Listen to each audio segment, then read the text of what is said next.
ఆయన అన్నాడు, ఎందుకురా యుద్ధం యుద్ధం యుద్ధం అని వెర్రెక్కిపోతున్నావు? ధర్మరాజు మహానుభావుడు రా, నీకు అన్నగారు రా. ఆ ధర్మరాజు గారి దగ్గరికి వెళ్ళి నువ్వు వంగి ఆయన పాదములకు నమస్కారం చేస్తే నువ్వు చేసిన తప్పులన్నీ మర్చిపోతాడు. రెండుల చేతులతో నిన్ను ఎత్తి పట్టుకుని గాఢంగా కౌగలించుకుంటాడు. నువ్వు భీముడు మీ విశాలమైన వక్షస్థలములు ఉరుసుకునేటట్టుగా ఇద్దరూ కౌగలించుకుంటే ఆ అర్జునుడు, నకుల సహదేవులు కవలలు వాళ్ళొచ్చి నీకు నమస్కారం చేస్తే నువ్వు వాళ్ళని గుత్తి ఎత్తి పట్టి పైకెత్తి కౌగలించుకుంటే మీరందరూ అలా కళ్ళ ముందు కలిసి ఉంటే పిల్లలతో పాపలతో తామర తంపరగా వంశం పెరుగుతుంటే వృద్ధులమైపోయాం, మాకింతకన్నా ఏం కావాలరా, ఆనందపడిపోతాం. చిదిమీకురా, నాశనం చేసేకురా, ఈ పుష్పవాటికని భ్రంశం చేయకు, అందరూ సంతోషంగా ఉండేటట్టుగా కృష్ణుడు చెప్పిన మాట విను, నా మాట విను అన్నాడు. అంత తేలికగా వింటే భారతం ఇన్ని పర్వాలు ఎందుకు వస్తాయి? మూర్ఖుడు మూర్ఖుడే, నేను యుద్ధం మాననే మానను అన్నాడు. ఆ జమ్మి చెట్టు మీద ఉన్నటువంటి ఆయుధాల్ని తీసుకుని బయలుదేరి వస్తున్నటువంటి అర్జునుణ్ణి గుర్తించాడు ద్రోణాచార్యుల వారు. వస్తున్నది పార్థుడే, వస్తున్నది ఫల్గుణుడే, అందులో సందేహం లేదని దుర్యోధనాదుల వంక తిరిగి ఒక మాట అంటున్నాడు. ఈతనితోడి కయ్యమున కియ్యకొనందగు వారలస్మదీ యాతతసేనలో కలుగుటారయ సంశయము ఎల్లభంగి గోభ్రాత నివర్తనంబు సుకరంబ కిరీటికి ఇతండు రుద్రునిం ప్రీతుని చేసెనా వినమే పెంపెసలారెడు బహుసంపదన్. ఆ చుట్టూ ఉన్నటువంటి కౌరవుల వంక తిరిగి సుస్పష్టంగా ఒక విషయాన్ని చెప్తున్నాడు. ఇతనితో యుద్ధం చేయడానికి యథార్థానికి మన సైన్యంలో తగినటువంటి వీరులు లేరు, అంత గొప్ప వీరుడు. అటువంటి అర్జునుడు ఇవాళ యుద్ధానికి బయలుదేరి వస్తున్నాడు. మనం చాలా తేలిగ్గా అతన్ని గెలుద్దాం అనుకోవడం పేరాశ. పైగా ఇప్పుడు ఇతను వస్తున్నటువంటి ప్రయోజనం ఈ గోవులన్నింటినీ కూడా మళ్లించి మళ్లీ విరాట నగరం వైపుకి తీసుకుని వెళ్ళడం. అది అతనికి చాలా పెద్ద కష్టంతో కూడుకున్న పని ఏం కాదు, సునాయాసంగా సాధించగలడు. ఇతండు రుద్రునిం ప్రీతిని చేసిన వినమే, పరమేశ్వరుడంతటి వాడితో యుద్ధం చేసి పరమశివుడు సంతోషపడేటట్టుగా ప్రవర్తించిన వాడు అని మనం వింటున్నాం.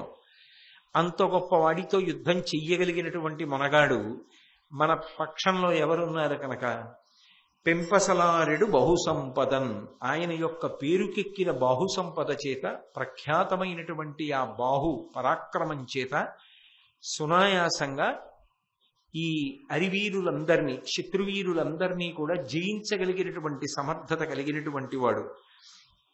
అటువంటి వాడు వస్తున్నాడు కాబట్టి మనం చాలా తేలికగా గెలుస్తాము అనేటటువంటి భావనతో ఉండకూడదు. మీ అందరూ కూడా చాలా జాగ్రత్తగా పరాకుగా ఉండండి అని చెప్పాడు. ఈలోగా ఆయన వస్తున్నాడు అని చెప్పినప్పుడు కర్ణాదులకు కోపం వచ్చింది. ఆ అర్జునుడే అంత గొప్పవాడా, మేమంత యుద్ధం చేయలేని వాళ్ళమా, ఏమిటి అర్జునుడు వచ్చేస్తున్నాడు మేమెవరం యుద్ధం చేయలేమన్నట్టుగా మాట్లాడుతున్నావేమిటి గురుదేవా, నీకెప్పుడు అర్జునుడు అంటే పక్షపాతం, అందుకని అర్జునుడిని గొప్ప చేసి మాట్లాడతావు అని వెంటనే కర్ణుడు దుర్యోధనుడు కూడా ఆ ద్రోణాచార్యుల వారిని నింద చేసే ప్రయత్నం చేశారు. దుర్యోధనుడైతే చాలా సంతోషంతో ఒక మాట అన్నాడు, నిజంగా మీరు చెప్పినట్టు అర్జునుడే యుద్ధానికి బయలుదేరి వస్తుంటే అంతకన్నా శుభవార్త మనకేముంటుంది. ఎందుచేత అంటే అతను బయటికి వచ్చేస్తున్నాడు అంటే అజ్ఞాతవాస భంగం అయిపోతోంది.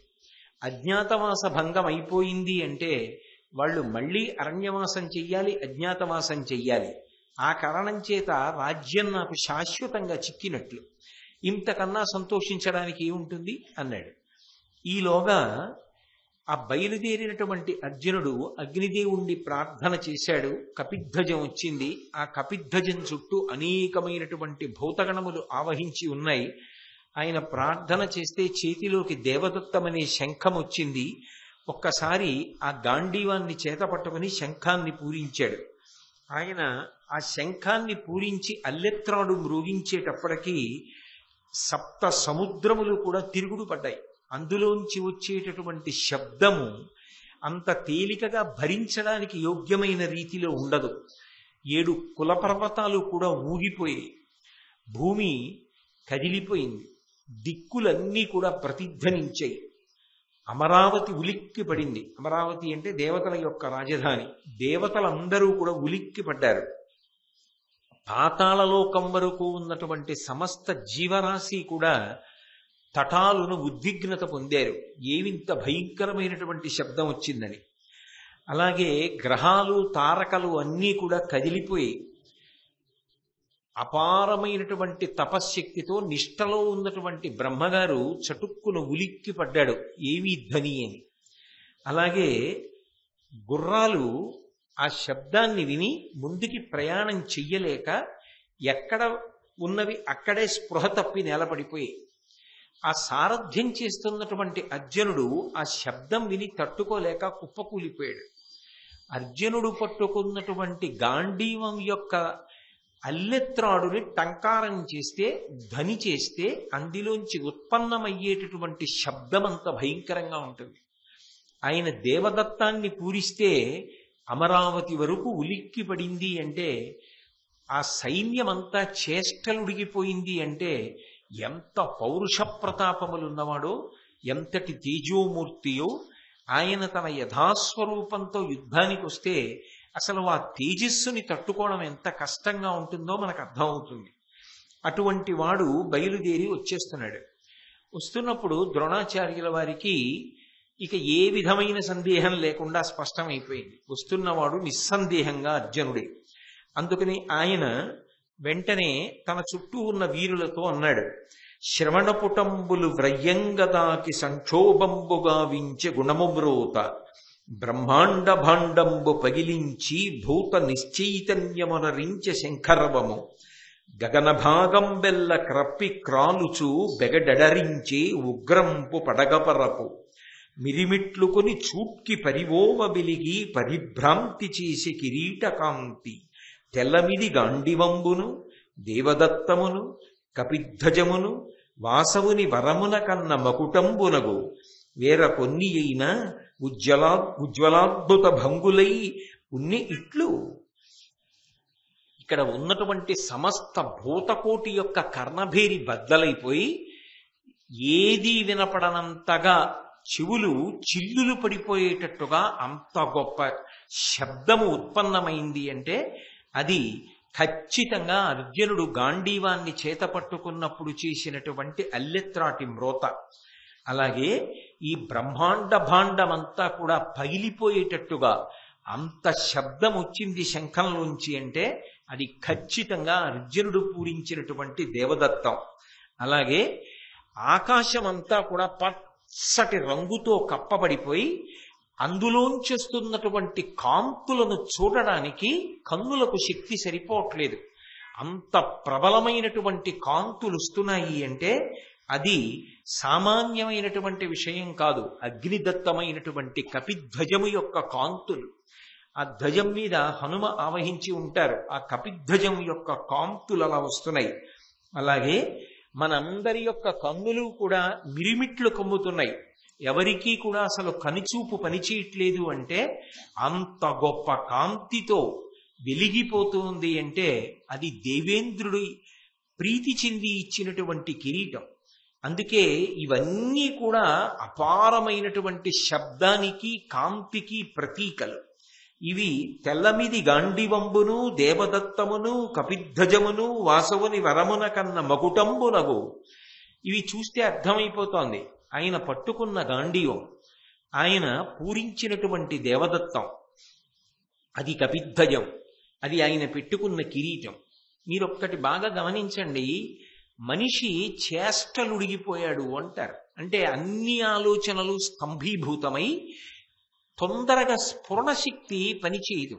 అంత తొందరగా స్ఫురణశక్తి పనిచేయకపోవడానికి కారణం ఏంటంటే కళ్ళల్లోకి చాలా విపరీతమైన వెలుగు కొట్టిందనుకోండి, కళ్ళు తట్టుకోలేనంత వెలుగు కళ్ళ మీదకి కొట్టిందనుకోండి, మీరు ఉత్తర క్షణం ఆ వెలుతురిని తప్పించినా కాసేపు ఏం కనపడదు, చీకటిగా ఉంటుంది. ఆ వెలుతురు అంత కళ్ళ మీద పడిందనుకోండి, యథార్థానికి అది స్ఫురణశక్తి మీద పనిచేస్తుంది. జ్ఞాపకం రావలసిన విషయం అంత తొందరగా జ్ఞాపకానికి రాదు. అలాగే చెవులు బ్రద్దలైపోయేటంతటి శబ్దం వినపడింది అనుకోండి, మనిషి ఉద్విగ్నతని పొందుతాడు. అంత శబ్దం వినపడితే ఒక్క క్షణం పాటు ఏ ఆలోచన కలగదు. సరికదా, ఒక్కొక్కసారి గుండె కూడా ఆగిపోతుంది. అందుకే వేదంలో పిడుగుపాటు గురించి కొన్ని విషయాలు వర్ణిస్తారు. వర్షం పడేటప్పుడు పిడుగులు పడనటువంటి వర్షం పడాలి అని చెప్పి వసంత ఋతువులోనే ప్రత్యేకంగా ఒక హోమం చేస్తారు. ఎందుకని అంటే వర్షం పడినప్పుడు పిడుగులతో పడిందనుకోండి, దాని వలన చాలా విశేషమైన జన నష్టం కలుగుతుంది. ఒకటి, చాలా భయం వేస్తుంది. ఒకటి, పిడుగుపాటు అంత సంతోషకరంగా అబ్బాయి ఎంత బాగుందో రండి పిడుగు పడితే అని ఎవరు అనరు. మెరుపు వస్తే బాగుంటుందేమో కానీ పిడుగు పడితే భయంకరంగా ఉంటుంది. ఆ మెరుపు కూడా తటిల్లత అని కళ్ళ ముందు పెద్ద మెరుపు విరిసిందనుకోండి, కాసేపు కళ్ళు పనిచేయవు, అప్పుడు ఆలోచన రాదు. అసలు అర్జునుడు యుద్ధానికి వస్తున్నాడు అంటే కన్నులు పనిచేయకుండా చెయ్యగలిగినటువంటివి కొన్ని ఉంటాయి. ఆయన కిరీటపు కాంతి ఎలా ఉంటుంది, ఆ కాంతిలో అసలు అర్జున దర్శనమే అవ్వదు. ఎందుకంటే ఆయన తెల్లటివాడు, ఆ తెల్లటివాడి మీద ఆ పచ్చటి కాంతులు అలా కప్పేస్తాయి. ఆ పైన కపిధ్వజం, దాని కాంతులు ఆకాశాన్నంతటినీ కప్పుతాయి. ఆ పట్టుకున్నటువంటి గాంధీవపు వింటి నారిని టక్కారం చేస్తే అందులో నుంచి వచ్చేటటువంటి శబ్దము అంత గొప్పగా ఉంటుంది. ఇది చాలదన్నట్టు ఆ దేవదత్తాన్ని పూరించినప్పుడు వచ్చేటటువంటి శంఖధ్వని అంత గొప్పగా ఉంటుంది. శంఖాన్ని పూరించినప్పుడు వచ్చినటువంటి శబ్దము వినపడితే జయమునకు పిలుపు. శంఖారావం వినపడింది, శంఖం బాగా పూరించగలిగారనుకోండి, అపధ్వనులు లేకుండా శంఖాన్ని పూరిస్తే జయాన్ని పిలుస్తున్నారు అని గుర్తు. అందుకే మీరు యుద్ధాలు గురించి వివరించినటువంటి సందర్భాలు చదవండి, ఎవరెవరు ఏ శంఖాన్ని పూరించారో చెప్తారు. శంఖం లేకుండా వెళ్ళరు. శంఖాన్ని పూరించారు అంటే విజయానికి గుర్తు. ఏ ఇంట శంఖనాదం వినపడుతుందో ఆ ఇంట విజయ పరంపర ఉంటుంది. ఇది ఒక్కొక్క శబ్దానికి ఒక్కొక్క లక్షణం ఉంటుంది. ఇప్పుడు నేను మాట్లాడుతున్నాను అనుకోండి, అసలు నోటితో మాట్లాడకుండా కేవలంగా మౌన వ్యాఖ్య ప్రకటిత పరబ్రహ్మతత్వం యువానం అని నేను నోటితో మాట్లాడక్కర్లేదు. నోటితో మాట్లాడకుండా చేసినటువంటి మౌన భాషకి కూడా ఒక ప్రత్యేకమైనటువంటి శక్తి ఉంటుంది. అంటే తను చటుక్కున లేవబోయిందా, నేనేమైనా అన్నానా నోటితో? ఏమనలేదు. కానీ ఇలా అంటే లేవబోయిందంటే అది మౌన వ్యాఖ్య, నోటితో అనక్కర్లేదు. కానీ ఆ సంకేతానికి ఒక శక్తి ఉంటుంది, అవతల వారిని కదిపింది. అలాగే మాటకెంత శక్తి ఉంటుంది, మాటకి కూడా చాలా శక్తి ఉంటుంది.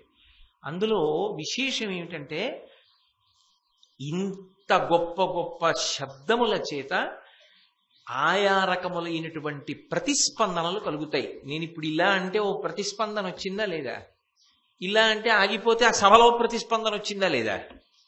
అయినప్పుడు శంఖము యొక్క రవమునకు ప్రతిస్పందన ఉండదని మీరు ఎలా నిర్ధారిస్తారు? అందుకే తస్మాత్ శాస్త్రం ప్రమాణంతే కార్యాకార్య వ్యవస్థితౌ. ఏదైనా చెప్పాలి అంటే ప్రమాణం ఏది అంటే శాస్త్రము ప్రమాణం అయి ఉంటుంది, అంతేగాని మన స్వానుభవాలు ప్రమాణములు కావు. శంఖాన్ని పూరిస్తే దేవతలకి పిలుపు, జయమునకు పిలుపు. శంఖాన్ని పూరిస్తే ఘంటానాదం చేస్తే దేవతలకి పిలుపు. కంచం మీద మామిడి మండతో కానీ లేదా ఏదైనా ఓ గరిట పట్టుకుని కానీ చప్పుడు చేస్తే పితృదేవతలకి పిలుపు. అందుకే వివాహాది క్రతువులలో నాందీశ్వరార్థమని చేస్తారు. చేసినప్పుడు కంచం మీద కొడతారు, అయితే పితృదేవతలకి పిలుపు. సరే, ఇంకా మిగిలిన అమంగళకరమైన విషయాలు ఎందుకు కానండి పవిత్రమైన సభల్లో. కాబట్టి ఒక్కొక్క శబ్దము చేత ఒక్కొక్కటి ప్రతిస్పందిస్తుంది. అందుకే మంగళకరమైనటువంటి శబ్దములు ఉండేటట్టుగా చూసుకుంటూ ఉంటారు ప్రయత్నపూర్వకంగా. అర్జునుడు వస్తున్నాడు అంటే అసలు కళ్ళు పనిచేయవు కొన్నిటి వల్ల, చెవులు పనిచేయవు కొన్నిటి వల్ల. ఇక కళ్ళు చెవులు పనిచేయకపోతే చేష్టలు ఉడిగిపోయి అలా ఉండిపోతారు. అలా ఉండిపోయిన తర్వాత యుద్ధం చేసే శక్తి సగం పోతుంది. చాలా మంది బలహీనులైన వాళ్ళైతే గుండె బద్దలై చచ్చిపోతారు. పిడుగుపాటుకు ఎలా మరణిస్తారని వేదం చెప్తుందో అలాగే ఆయన వింటినారి శబ్దానికి అలా పడిపోతాడు. అంటే అసలు అర్జునుడు అనేటటువంటి వాడి యుద్ధానికి ప్రారంభం అలా ఉంటుంది. ఇంకా విచిత్రం ఏమిటో తెలుసా, ఆయన శరీరం పొంగుతుందిట. ఆ యుద్ధానికి వెళ్ళినప్పుడు ఎంత పెద్ద సైన్యం కనపడుతుందో, తాను ఒక్కడే ఉన్నాడు, తన వెనక సైన్యం లేకుండా ఒక్కడే ఉన్నాడు అనుకోండి, అంత పొంగుతుందిట శరీరం, అంత ఆనందపడిపోతాడట. అబ్బా ఇవాళ కదురా తగిన ఆహారం దొరికింది నాకున్న అస్త్రాలకని పొంగిపోతాడట. ఆ పొంగిపోయాడని గుర్తు ఏమిటని అడిగారు. పొంగిపోయాడని గుర్తు ఏమిటంటే ఆయన చెవులను దాటి ఈ భుజములు పైకెక్కుతాయిటి ఇలాగా, అంత పొంగుతాట ఆనందంతో. అంత ఆనందపడి యుద్ధానికి వస్తాడట. అందుకే ఉత్తర గోగ్రహణ సమయంలో ఒక ఆశ్చర్యకరమైన సందర్భం జరిగింది. ఆయన యుద్ధానికి వస్తే దేవతలందరూ కూడా తమ విమానములను ఎక్కి వచ్చారు. ఎందుకు వచ్చారు అంటే భీష్మ, ద్రోణ, కర్ణ, దుర్యోధన, అశ్వత్థామ, కృపాచార్యాది వీరులు ఒక పక్క, ఇతర సైన్యం ఒక్క అర్జునుడు ఒక పక్క. మ్రొక్కవోని ధైర్యంతో వచ్చేస్తున్నాడు. ఇంత గొప్ప ధైర్యంతో వస్తున్నవాడు ఒక పక్క, మిగిలిన వాళ్ళందరూ ఒక పక్క. ఏం చేస్తారు అసలు? కించిత్తైనా భయం ఉంటుందా? చూడాలని దేవతలు వచ్చారట. దేవతలు కాదు, దేవేంద్రుడు వచ్చారట. తన కొడుకు యుద్ధం కదా మరి. ఆయన వచ్చాడు. ఆయన వస్తుంటే పాండురాజు గారు అన్నాడు, అర్జునుడు నాకు కొడుకు కదూ, అసలు నా కొడుకు కదా, నీ అంశలో రమ్మని ప్రార్థన చేసిన వాడిని నేనందుకుని నేను వస్తానన్నాడు. అంటే ఈ శరీరం పడిపోయిన తరువాత చేసిన పాపపుణ్యముల వలన ఏ స్థానాలు పొందుతారో నిర్ణయిస్తాయి. ఇవి పంచమ వేదం కదూ, అందుకని అవి నిరూపణం చేస్తాయి. పాండురాజు గారిని ఇంద్రుడు తన రథంలో ఎక్కించుకుని వచ్చాడు. ఎక్కించుకుని వస్తే దివ్యమైన వాహనం మీద ఆకాశంలో నిలబడ్డారు. ఇంద్రుడు సమున్నతమైన సింహాసనంలో కూర్చుంటే పక్కన పాండురాజు కూడా సింహాసనంలో కూర్చుని అర్జునుడి యొక్క యుద్ధం చూస్తున్నాడు. యుద్ధం చూస్తుండగా ఇంత భయంకరమైనటువంటి యుద్ధం ప్రారంభమైంది. ప్రారంభమైతే వెంటనే ద్రోణాచార్యుల వారు పాపం, ఆయన శాస్త్రం చదువుకున్నవాడు, ఉన్నమాట చెప్తాడు ఆయన.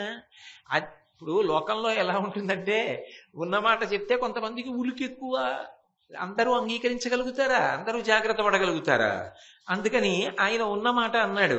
వచ్చినవాడు ఫల్గునుడు కాబట్టి అంత తేలికగా జయం ఎలా కలుగుతుంది? జయం కష్టం. పైగా మన వైపు అపశకునాలు కనపడుతున్నాయి. అపశకునాలు కనపడుతున్నాయి అంటే మనమంత తేలిగ్గా విజయం సాధిస్తామని చెప్పడం సాధ్యం కాదు. కాబట్టి ఒక వ్యూహాన్ని అమలు చేద్దాం. ముందు రాజు బయలుదేరుతాడు, దుర్యోధనుడు. అంటే సామ్రాజ్యం వైపు, హస్తినాపురం వైపుకి వెళ్ళిపోతాడు. వెళ్ళిపోతున్నప్పుడు మందలన్నీ కూడా ఆయన వెంట నడిచేస్తాయి. మందలు నడుస్తాయి, రాజు నడుస్తాడు. రాజు వెంట పావు వంతు సైన్యం నడుస్తుంది. రాజు క్షేమంగా ఉంటాడు. మందలని హస్తినాపురానికి తీసుకెళ్ళిపోతాడు. దాని వలన వచ్చిన ప్రయోజనం నెరవేరుతుంది. మనం అందరం తలకొక వైపు నిలబడి సైన్యాన్నంతటినీ సమాయంతం చేసి అడ్డుగోడగా నిలబడదాం. మనని భేదిస్తే కదా దుర్యోధనుడి దగ్గరికి వెళ్ళడం. దుర్యోధనుడి దగ్గరికి వెళ్ళి ఆపితే కదా మందల్ని వెనక్కి తిప్పడం. ఈలోగా మందలు సీమ దాటిపోతాయి. సీమ అన్న మాట అర్థం ఏంటంటే హద్దు అని. అందుకే సీమంతోన్నయనము, సీమంతం చేశారు. సీమంతం కాదు దాని పేరు, సీమాంతము అంటే హద్దు అని. పాపట తీసుకుంటారు కదా, ఆ సువాసిని అని గుర్తు ఏంటంటే పాపట తీసుకుంటారు అని. ఆ పాపట ఎక్కడ ఆగిపోతుందో అక్కడ సీమాంతము, సీమంతోన్నయనము అన్న మాటకు అర్థం ఏమిటంటే ఆ రోజున భర్త అడవి పంది ముళ్ళు తీసుకొచ్చి ఇక్కడ వరకు జుత్తు దువ్వి ఎత్తి కట్టి ముడేస్తాడు. ఎత్తి కట్టి ముడివేస్తాడు కాబట్టి కబరీ బంధాన్ని సీమంతోన్నయనము. అక్కడ వరకు చాలు. ఇప్పుడు సీమంతం గురించి అంత ఎందుకు, భారతం గురించి కదా. కాబట్టి సీమాంతము అంటే ఆ హద్దు దాటుట. కాబట్టి సీమ దాటుతాడు దుర్యోధనుడు. ఈలోగా మనం అర్జునుడిని ఆపుదాం, ఆపి యుద్ధం చేద్దాం. కాబట్టి మీ అందరూ సిద్ధపడండి, ఆయన ఆపడనంత తేలిక కాదన్నాడు ద్రోణాచార్యుల వారు. అని అచ్చెరువైన విక్రమమున గలికం సమరంబు కోరి వచ్చుచునున్నవాడు బలభద్రిపు భీషణ బాహుడైన వివత్సుడు ఇంక మిన్నక వివాదము చేసిన బోవ ఈయడం పొచ్చము లేని బల్మగల బోరి కమర్పము దర్పమేర్పడం అన్నాడు. వచ్చినవాడు ఏదో అంత తేలిగ్గా గెలిచేద్దామని చెప్పి మనందరం సంతోషంగా నిలబడేటటువంటి వీరుడు కాడు. మట్టు పెట్టేస్తాడు. అసలు ఆ వస్తున్న కాంతి చూసారా, శబ్దం చూసారా? అందుకని జాగ్రత్త పడండి. అంత తేలిక కాదు, విజయం ఏదో చాలా తేలిగ్గా వచ్చేస్తుంది, ఒక్కడే వస్తున్నాడు అని అనుకోకండి అన్నాడు. అనేటప్పటికీ మొట్టమొదట కోపం ఎవరికి వచ్చింది అంటే కర్ణుడికి వచ్చింది. కర్ణుడు అవిధేయత కలిగిన వాడు. లోకంలో మీకు ఎంత చిన్న విభూతి ఉండనివ్వండి, ఎంత పెద్ద విభూతి ఉండనివ్వండి, దానికి పక్కన ఒక లక్షణం మాత్రం ఉండి తీరాలి. వినయం అనేటటువంటిది లేదనుకోండి, ఆయన ఎంత పెద్ద గుణ సంపద కలిగిన వాడైనా అంత బరువైన వాడు, ఆయన్ని భరించడం కష్టం. ఆ వినయం లేదనుకోండి, నా అంతవాణ్ణి నేను అని ప్రవర్తించే వ్యక్తి అయితే ఎవరికైనా కష్టంగా ఉంటుంది భరించడం. కాదు, ఇమడగలగాలి. ఎక్కడ తాను ఎలా ఉండాలో అలా ఉండడం నేర్చుకున్నవాడు, వినయంతో ఉండగలిగిన వాడు ఎవరు ఉంటాడో ఆ వినయ సంపత్తిని పెంచుకున్నవాడు ఎక్కడ ఉన్నా సరే ఆదరింపబడతాడు. ఆయన ఆస్తి. అందుకే సమర్థత ప్రధానం కాదు, సమర్థతతో పాటు వినయం ప్రధానం. ఆ వినయం లేదనుకోండి, అది వ్యవస్థకి ప్రమాదం తెస్తుంది. ఒక్కొక్కసారి అది కేవలం ఆ వ్యక్తితో ఆగదు. అందుకే వ్యక్తి వినయం లేకుండా ఉంటే ఆ వినయంతో ఉండేటట్టు చెయ్యడం ఎప్పుడూ కూడా వాళ్ళని నియంత్రించే వాళ్ళ అధికారంగా ఉంటుంది. మీరు ఎప్పుడైనా గమనించండి, పిల్లాడు వినయంగా లేడనుకోండి, తల్లి తండ్రి నియంత్రిస్తారు. వెంటనే ఏమిటా పనులు, ఏమిటా మాటలు, ఇష్టం వచ్చినట్టు అని నియంత్రిస్తారు. వాడు పాఠశాలకు వెళ్ళాడు అనుకోండి, వినయం లేకుండా ప్రవర్తిస్తున్నాడు అనుకోండి, గురువు నియంత్రిస్తాడు. నీకు ఎంత బాగా మార్కులు రాని, నువ్వు ఎంత బాగా చదవని, నువ్వు ఇలా పొగరబోతుతనంగా ఉంటే దానివల్ల ఉపయోగం లేదు అని వెంటనే నియంత్రిస్తాడు. పాఠశాలలో గురువు విద్య బోధ చేసేటప్పుడు నియంత్రిస్తారు అహంకారంతో ఉంటే.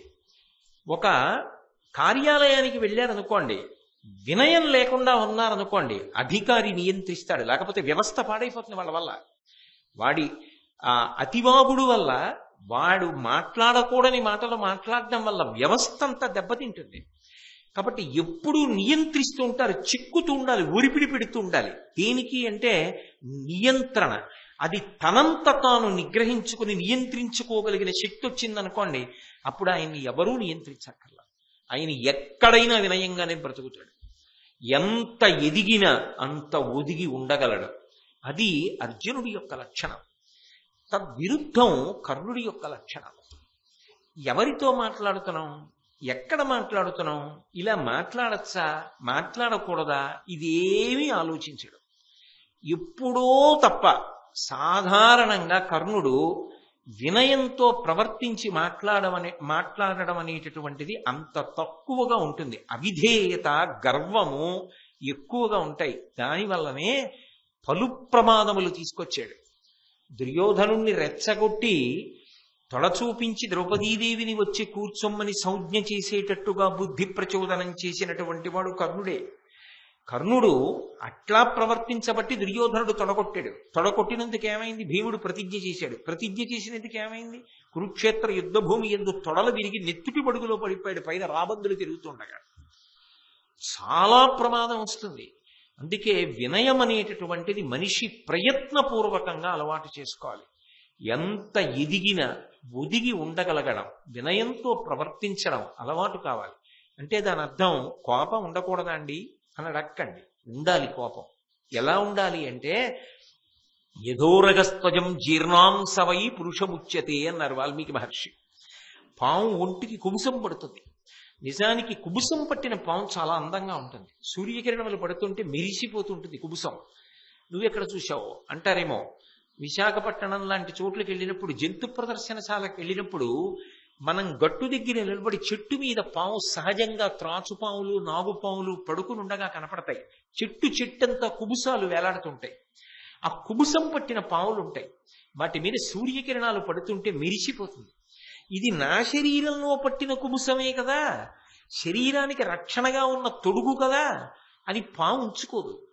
గరుకైన ప్రదేశానికి వెళ్ళి ఒరిపిడి పెట్టి ఒంటికి వదిలిపెట్టేస్తుంది.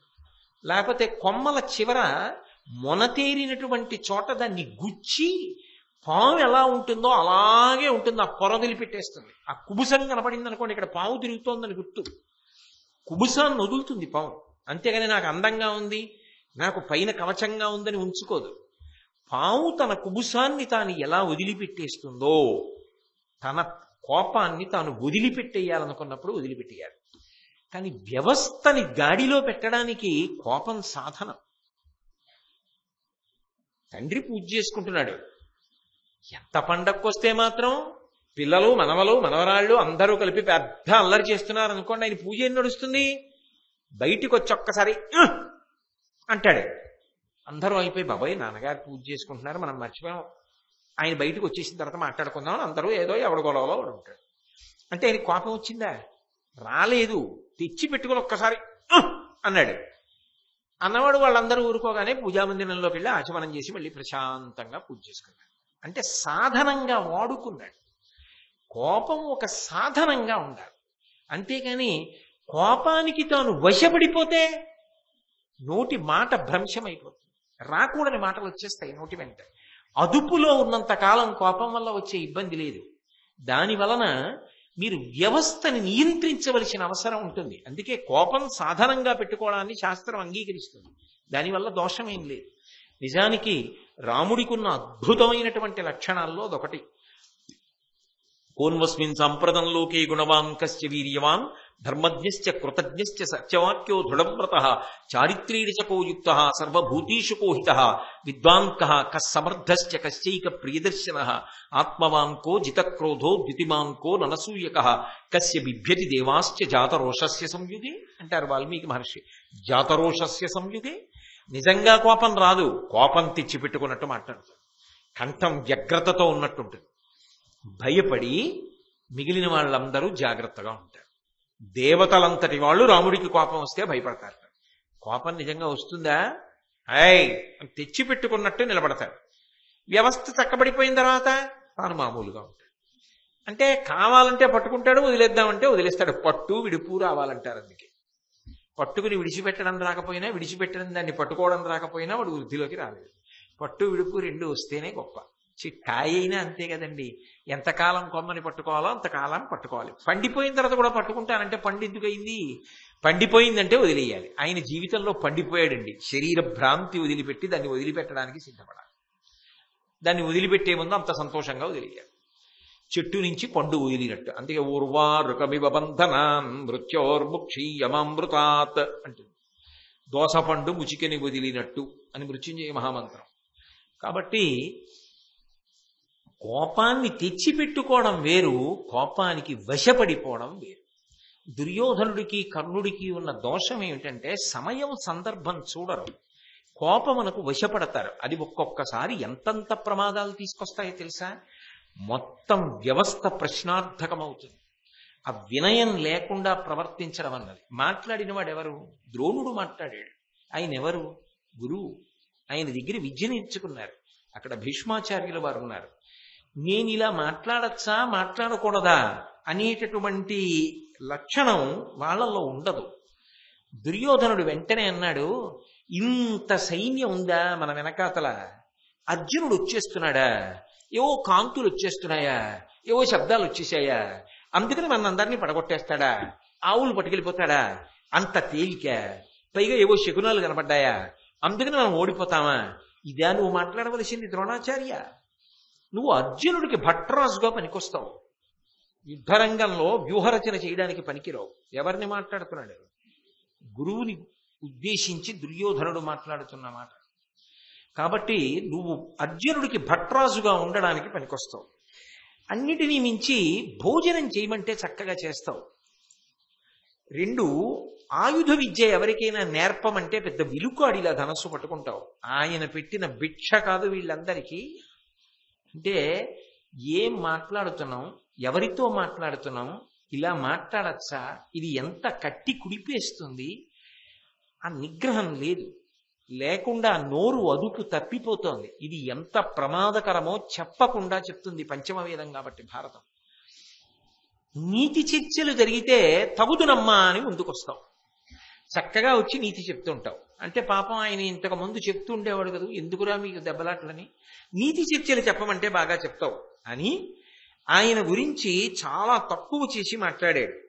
మాట్లాడితే కర్ణుడు వెంటనే లేచి ఆయన అన్నాడు, ఈ ద్రోణాచార్యుడు ఎప్పటి నుంచో పాండవ పక్షపాతి. ఎక్కడైనా యజ్ఞయాగాది క్రతువులు జరుగుతుంటే అక్కడ చక్కటి మృష్ణాన్న భోజనం వండుతారు, వెళ్ళక్కడ భోజనం చేసి కూర్చోక యుద్ధ భూమిలోకి ఎందుకు, అసలు ద్రోణుడు యుద్ధానికి రాకుండా ఉంటే గెలుస్తాం అన్నట్టుగా కర్ణుడు మాట్లాడాడు. అశ్వత్థామకి చాలా పౌరుషం వచ్చింది. ఎవరి గురించి మాట్లాడుతున్నావో, ఎవరితో మాట్లాడుతున్నావో నీకు అర్థమైందా? మీరు జాగ్రత్తగా గమనించండి. ఏమవుతోంది? యుద్ధానికి వెళ్ళారు. ఎవరి మీదకి? పాండవులు ఉన్నారేమోనని. పాండవులు 5గురు లేరు, ఒక్కడే ఉన్నాడు. ఒక్కడి మీద వీళ్ళందరూ యుద్ధం చేయాలి. ఒకడి మీద యుద్ధం చేస్తున్నారా? వీళ్ళల్లో వీళ్ళు దెబ్బలాడుకుంటున్నారా? వాళ్ళల్లో వాళ్ళు దెబ్బలాడుకుంటున్నారు. ఎవరి వల్ల? ఒక్క అవిధేయత కలిగిన వాడి వల్ల ఇటువంటి ముసలాలు పుడతాయి. అందుకు నియంత్రిస్తారు. అవిధేయతని నియంత్రించడానికి కారణం ఏమిటంటే అది వ్యక్తిగత సమస్య కాదు, వాడు ఎక్కడ ఉన్నాడో వ్యవస్థ భ్రష్టు పట్టేస్తుంది ఆ వినయం లేకపోతే. అందుకే 1కి 10 మాటలు ఆ వినయం ఉన్నదా లేదా అన్నది పరిశీలనం చేస్తూ ఉంటారు. అందుకే ఆ తలపొగరుతనం మంచిది కాదు ఎక్కడా కూడా అని మాట్లాడితే, కృపాచార్యుల వారు ఒక మాట చెప్పాడు.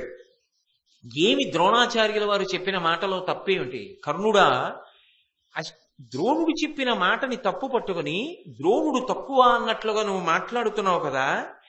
ఇంత సైన్యం ఉంది, అర్జునుడు వస్తే ఏం చేస్తాడు? నేను ఒక్కడిని చాలు, మీరెవరూ యుద్ధం చెయ్యక్కర్లేదు, మీరు వెళ్ళిపోండి. ఆవులు ఎలా వెళ్ళిపోతాయో అలాగే మీరు వెళ్ళిపోండి, నేను యుద్ధం చేస్తాను, లేకపోతే పక్కన నిలబడి చూడండి. అంత గొప్పవాడా అర్జునుడు? నాకన్నా బాగా చేయగలడా? నేను అస్త్ర ప్రయోగం చేస్తే తట్టుకోగలడా? నిలబడగలడా యుద్ధ భూమిలో? అని ఇన్ని ప్రేలాపనలు పేలుతున్నావు కదా. మరి ఇంతకు ముందు కూడా నీకు అవకాశం వచ్చిందిగా. ద్రౌపదీదేవి యొక్క స్వయంవర సమయంలో వెళ్ళావుగా, నీతో పాటు దుర్యోధనాదులు ఉన్నారుగా. అప్పుడు అర్జునుడు ఒక్కడేగా యుద్ధం చేశాడు. అర్జునుడని నీకు తెలియదు, బ్రాహ్మణ వేషంలో ఉన్నాడు. మరి అర్జునుడిని గెలవలేకపోయావే, ఓడిపోయి పారిపోయి వచ్చావే. అప్పుడు గెలవలేకపోయావు. వేరొకసారి అర్జునుడు ఒక్కడే ఖాండవనాన్నంతటినీ దహనం చేసినవాడు, అగ్ని యొక్క అనుగ్రహం చేత గాంధీవం పుచ్చుకున్నవాడు. మరి నువ్వెందుకు దహించలేకపోయావు ఖాండవనాన్ని? ఒక్క అర్జునుడేగా ఖాండవనాన్ని దహించింది. మరి ద్రోణాచార్యుల వారు చెప్పిన మాటలో తప్పెక్కడుంది? ఒక్కడు చెయ్యగలడు ఆయన అని చెప్పడానికి గతంలో ఆయన చేసిన సందర్భాలు ఉన్నాయిగా. ఉన్నప్పుడు నువ్వు అది తప్పన్నట్టుగా ఎలా మాట్లాడుతున్నావు? అన్నిటినీ మించి యాదవులందరినీ ఓడించి ఒకప్పుడు సుభద్రా పరిణయం చేసుకున్నాడు ఒక్కడే, ఆయనకేం సహాయం లేదు. అలా ఆనాడు సుభద్రని పరిణయం చేసుకున్నాడుగా. ఒకప్పుడు చిత్రసేనుడు అనేటటువంటి గంధర్వుడు ఆయన మీదకి యుద్ధానికి వస్తే ఆ గంధర్వుణ్ణి ఆయన యుద్ధం చేసి ఓడించాడుగా. ఓడించి తన యొక్క ప్రఖ్యాతిని చాటుకున్నాడుగా. కాలకేయులు అనేటటువంటి పెద్ద సమూహాన్నంతటినీ అర్జునుడు ఒక్కడేగా ఓడించాడు. నువ్వు కాదుగా వెళ్ళింది. ఘోషయాత్రకి దుర్యోధనుడితో పాటు నువ్వు కూడా వచ్చావు. నువ్వు కూడా వచ్చినప్పుడు యథార్థానికి ఒక గంధర్వుడు మిమ్మల్ని అందరినీ బంధీకృతుల్ని చేస్తే ధర్మరాజు గారి ఆజ్ఞ మీద మిమ్మల్ని విడిపించిన వాడెవరు? అర్జునుడేగా. మరి అప్పుడు అర్జునుడు ఓడించాడు తప్ప నువ్వు ఓడించి రాజుని రక్షించలేకపోయావుగా. మరి ఇవాళ పెద్ద డాంబికంగా అర్జునుడు ఒక్కడు వస్తే ఏం చేయగలడు? ద్రోణుడు పక్షపాతి ఏం మాట్లాడుతున్నాడంటావే. మరి అన్ని సందర్భాలు అన్ని అవకాశాలు నీకు వచ్చాయి, అప్పుడు ప్రయోగించలేకపోయావే అస్త్రాలు, అప్పుడు నిగ్రహించలేకపోయావే అర్జునుణ్ణి.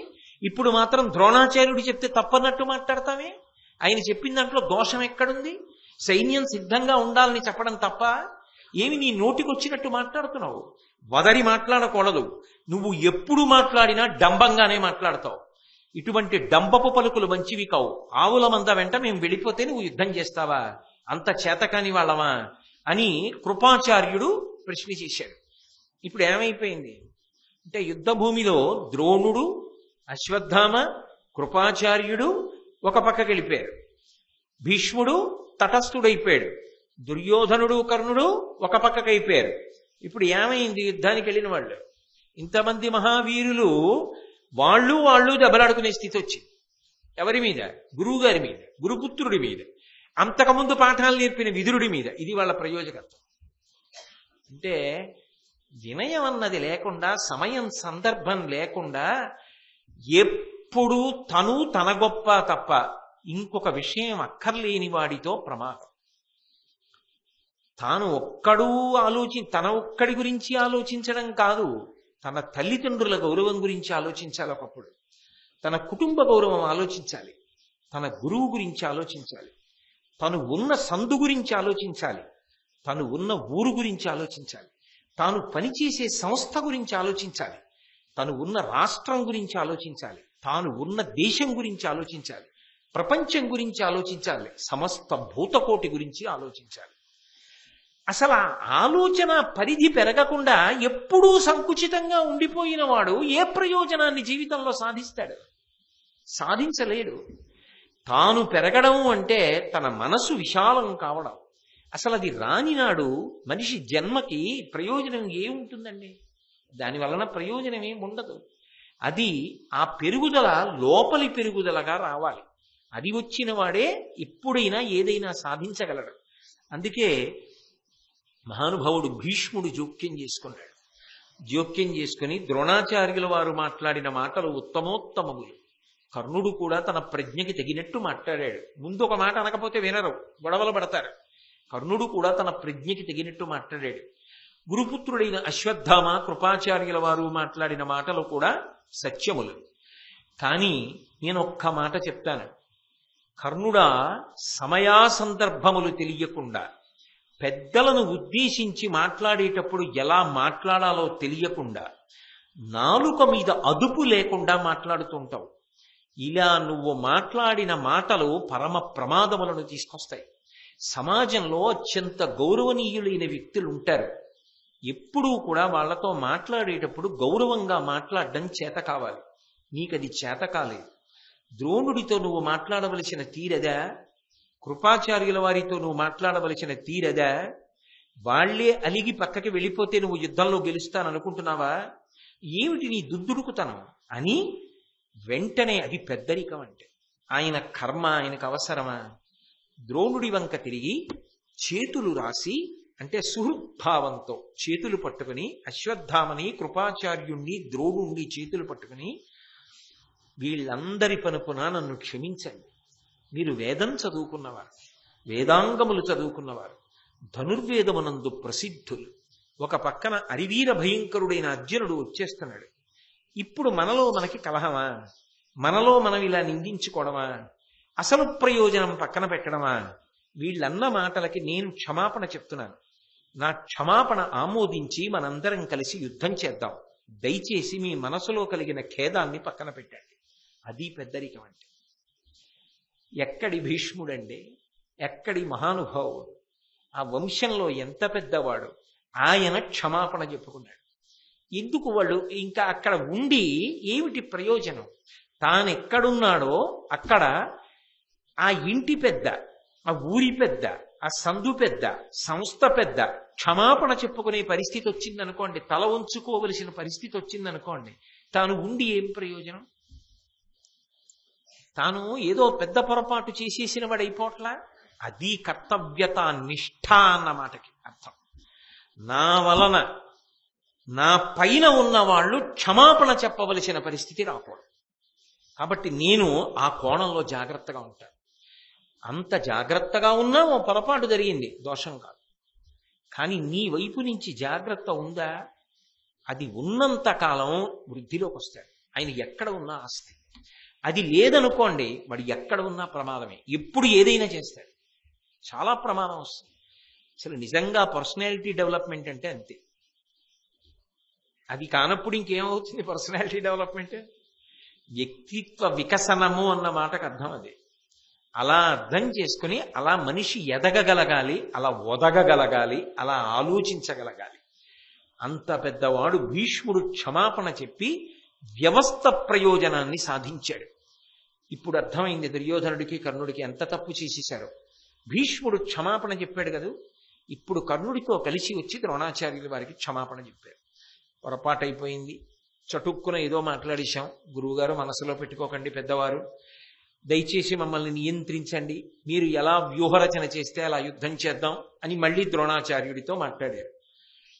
అంటే కృపాచార్యుడు ఒక మాట అన్నాడు, మమ్ములను ఎందుకు ద్రోణుల వారికి చెప్పండి, మేము పెద్ద రాజకార్యాలు చేసేవాళ్ళమా అంటే. మీరు ఒకటి గమనించండి, ఒకసారి మనసులు విరిగిపోతే అలా నడపడం కష్టం అయిపోతుంది సుమండి. వ్యవస్థని చాలా చాలా కష్టం.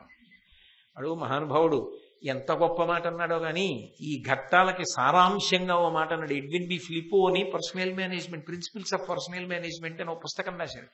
An effective manager's first victory is synchronization of the personal objectives with that of the organizational objectives అన్నాడు. ఎంత గొప్ప మాట అన్నాడో.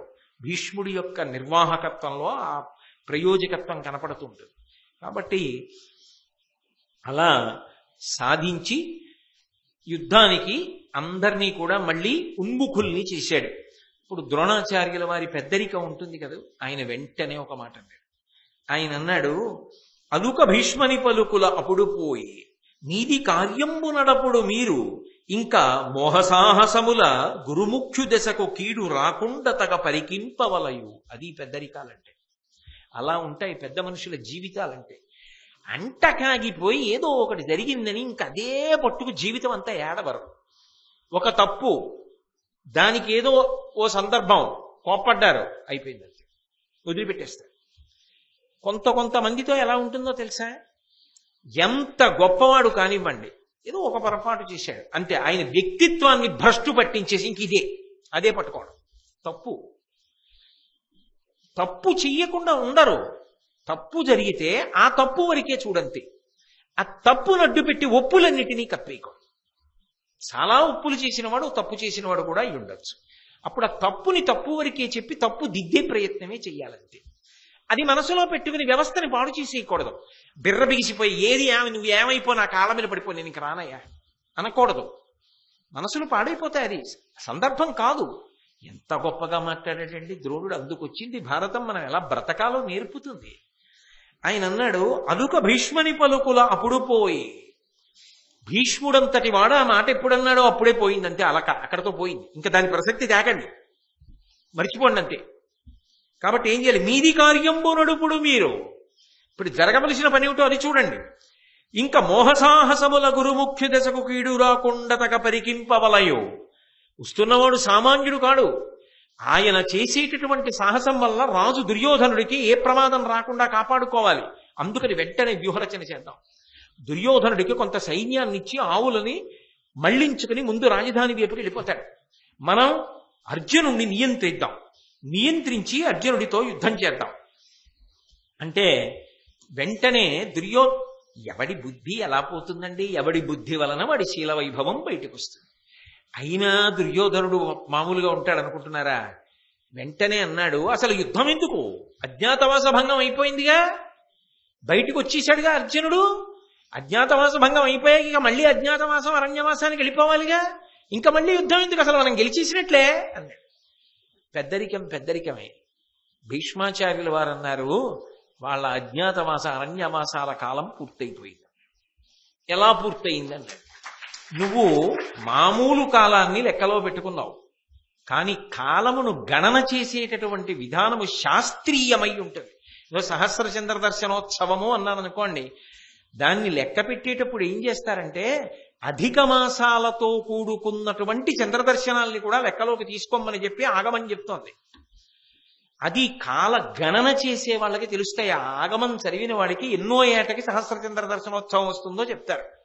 అంతేగాని నేను 1000 ఏదో సంవత్సరానికి నెలకో చంద్రుడు, పౌర్ణమి చంద్రుడు కనపడతాడు కాబట్టి 1000 చంద్రులు అంటే ఎంతమంది అలా లెక్క పెట్టరు. అధిక మాసాలతో కలిపి లెక్క పెడితే అది ఏదో 80 ఏళ్ళు దాటిపోయిన తర్వాత వస్తుంది. అలా లెక్క పెట్టాలి. అది శాస్త్రీయమైన గణన. అధిక మాసములను మీరు వదిలిపెట్టారు. వాళ్ళు అధిక మాసాల్లో కూడా అరణ్యమాస అజ్ఞాతమాసాలు చేశారు. అధిక మాసాలతో కలిపితే అయిపోయింది నిన్నటితో. అందుకొచ్చారు ఇవాళ. వాళ్ళేమో అమాయకులు గారు, వాళ్ళు సకల శాస్త్ర పారంగతులు, ధర్మానుష్ఠాన తత్పరులు. అందుకుని బయటకు వచ్చాడు అర్జునుడు. కాబట్టి అర్జునుడు అజ్ఞాతమాసం భంగం అయిపోయింది, మనం గెలిచిపోయామని చెప్పి చంకలు కొట్టుకోకు దుర్యోధన. ఆయన వస్తున్నది సరి అయినటువంటి రీతిలోనే వస్తున్నాడని చెప్పాడు. అనగానే ఎవరి సంతోషం వాళ్ళది కదండి. గురువు ద్రోణాచార్యుల ఆనందాన్ని ఎవరు పట్టుకోగలరు? ఆయన వెంటనే అది కూడా పూర్తయిపోయింది, ఆ అజ్ఞాతవాసం కూడా పూర్తయిపోయింది, అరణ్యవాసం కూడా పూర్తయిపోయిందని భీష్ముడే నిర్ధారించాడు. ఇంకంతకన్నా ఏమిటి, ఆనందపడిపోయాడు. రానే వచ్చేశాడు అర్జునుడు. వచ్చినవాడు ఏం చేశాడు? వస్తూనే, అది వినయం అంటే, అది ధర్మం అంటే, వీరోచితంగా కుశల ప్రశ్న వేశాడు. రథం ఎక్కొచ్చాడు, ధనుర్బాణములు పట్టుకుని ఉన్నాడు. అప్పుడు కుశల ప్రశ్న వేయడానికి ఒక పద్ధతి ఉంటుంది.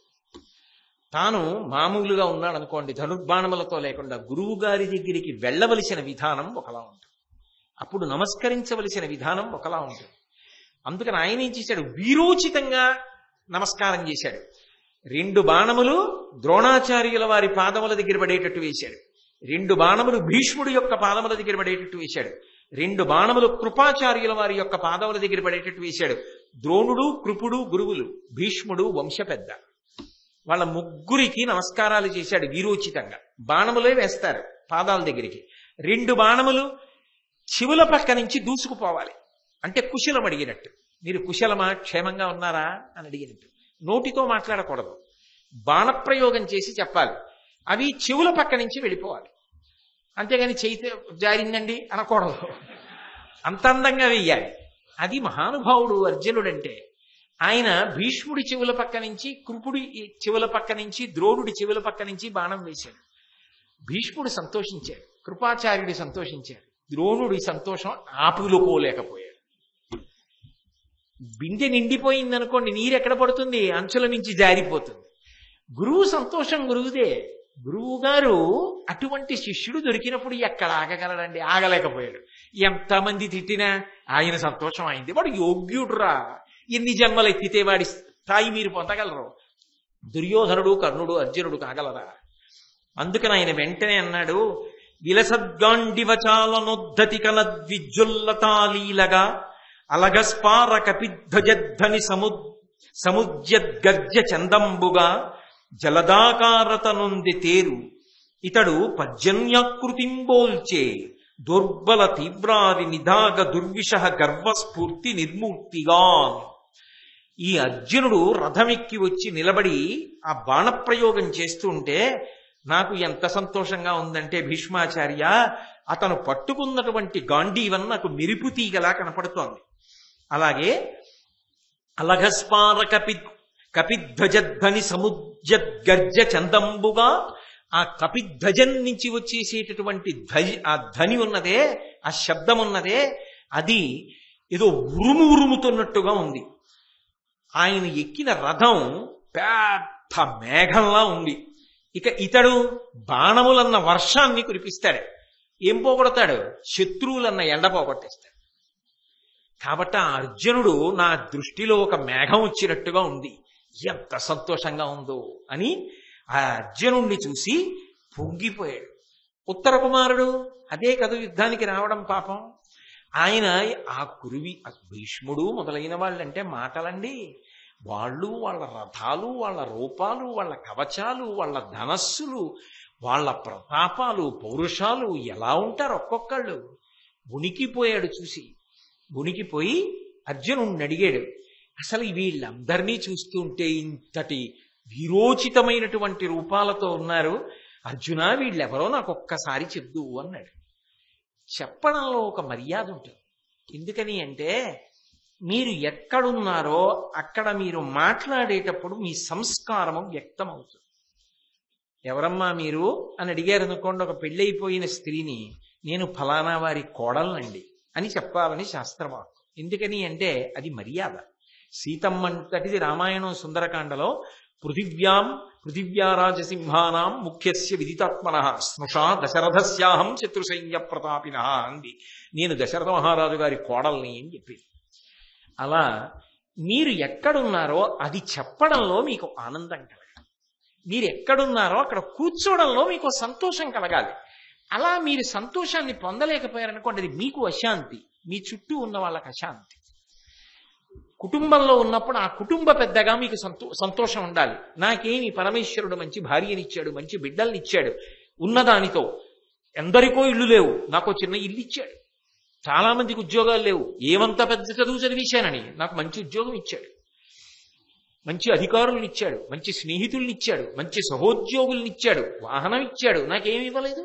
ఓ సంతోషం ఉండాలి. ఇక్కడికి వచ్చాననుకోండి, ఎంతో మంది వింటున్నారు, నేను భారతాన్ని చెప్పగలుగుతున్నాను, నాది ఎంత అదృష్టం. ఓ సంతోషం ఉండాలి. నువ్వు ఏ పని చేస్తున్నా నీకు ఆ సంతోషం ఉండాలి. అంతేకాని ఎక్కడో అక్కడ కూర్చుని ఏమిటో నా కర్మ ఇది అని ఏడుస్తుంటే నీకు నువ్వు బరువు, నువ్వు ఉండడం వల్ల అక్కడ ఉన్న వాళ్ళకి బరువు. అలా ఉండకూడదు మనిషి. సంతోషంగా ఉండాలి. ఎక్కడ కూర్చోండి అక్కడ కూర్చోవడం మీకు సంతోషం కావాలి. అందుకే పరమ సంతోషంగా అర్జునుడు ఆ వీరులందరినీ కూడా పరిచయం చేస్తున్నాడు. పరిచయం చేసేటప్పుడు పాటించిన పద్ధతి వలన అర్జునుడి సంస్కారం తెలుస్తుంది. ఆ మొట్టమొదట ఎవరిని పరిచయం చెయ్యాలి? ఎంతమంది ఉండనివ్వండి, ముందు గురువు గారి గురించి చెప్పాలి. గురువు గారి గురించి చెప్పేటప్పుడు పేరు వాడరు, గురువు గారి పేరు చెప్పకూడదు. పేరు చెప్పకుండా చెప్పాలి, పరమ పవిత్రంగా చెప్పాలి. ఎంత అందంగా మాట్లాడాడో పెద్దలందరి గురించి అర్జునుడు. అది ఆయన సంస్కార బలానికి నిదర్శనం. కాంచనమయ వేదికా కనత్కేతనోజ్వల విభ్రమము వాడు కలశజుండు, సింహలాంగూల భూషిత నభోభాగకేతు ప్రేంఖణము వాడు ద్రోణసుతుడు, కనక దోవృష సాంద్ర కాంతి పరిస్ఫుట ధ్వజ సముల్లాసంబువాడు కృపుడు, లలితకంబు ప్రభాకలిత పతాకా విహారంబువాడు రాధాత్మజుండు, మణిమయోరగ రుచిజాల మహితమైన పడగవాడు కురుక్షితిపతి, మహోగ్ర శిఖర ఘన తాళ తరువగు సిడమువాడు సురనదీసూనుడెర్పడ చుచికొనుము అన్నాడు. ఎంత మర్యాదగా పరిచయం చేశాడు. వాళ్ళు శత్రుపక్షంలో ఉన్నారు, అయినా మర్యాద, ఆ మాట్లాడడంలో మన్నన, ఆ గౌరవం, అసలు ఆ వాక్య నిర్మాణ ప్రజ్ఞ. ఒక విషయాన్ని ప్రతిపాదించేటప్పుడు ఆ విషయానికి కట్టుబడి మాట్లాడడం ఎంత గొప్పగా మాట్లాడతారో. కాంచనమయ వేదికా కనత్కేతనోజ్వల విభ్రమము వాడు కలశజుండు అని చెప్పి ఊరుకుంటాడా? 2 చేతులతో నమస్కరించి చెప్తాడు ఆ మాట. ఎవరిని చెప్తున్నాడు? ముందు అదిగో పతాకాల్ని బట్టి చెప్తున్నాడు.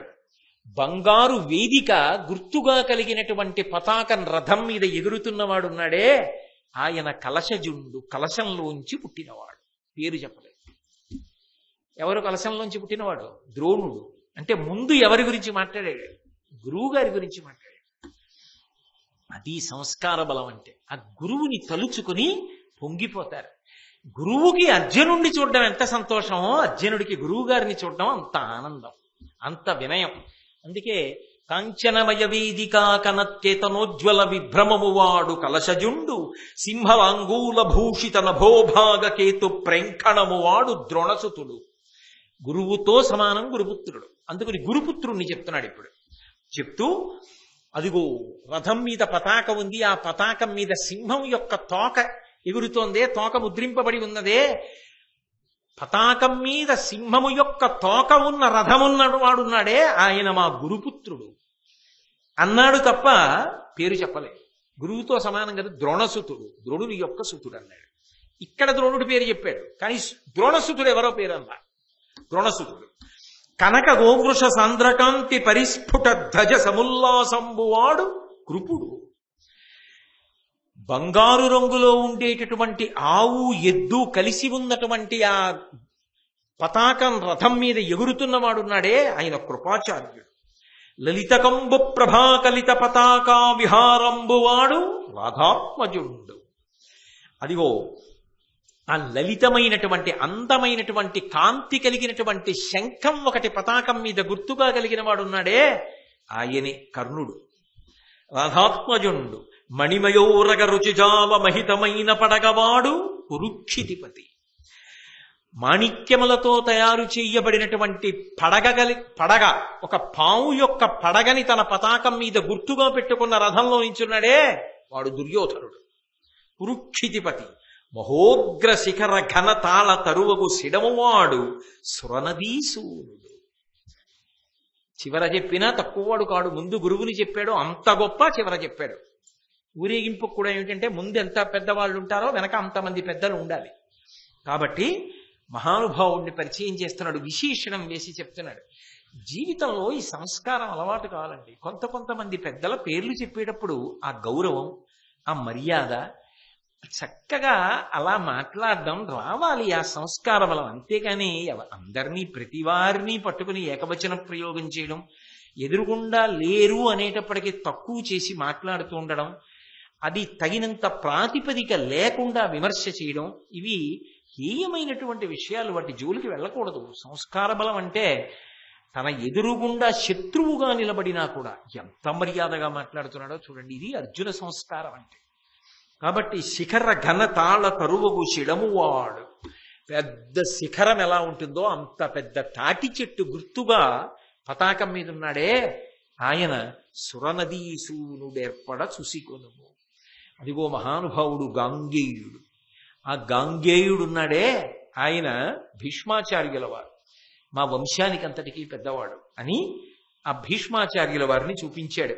చూపించి వెంటనే ఉత్తర కుమారుడితో ఒక మాట చెప్పాడు. మరి సారథిగా ఉన్నాడు కదూ, గురునకు ప్రదక్షిణంబుగ నరదము పోనిత్తం. ఎదురుగుండా ఉన్నవారు గురువు గారు సుమా. ఎట్టి పరిస్థితులలో నువ్వు రథం నడిపేటప్పుడు గురువు గారికి అప్రదక్షిణంగా మన రథం వెళ్ళడానికి వీల్లేదు. ఎంత మర్యాద చూడండి.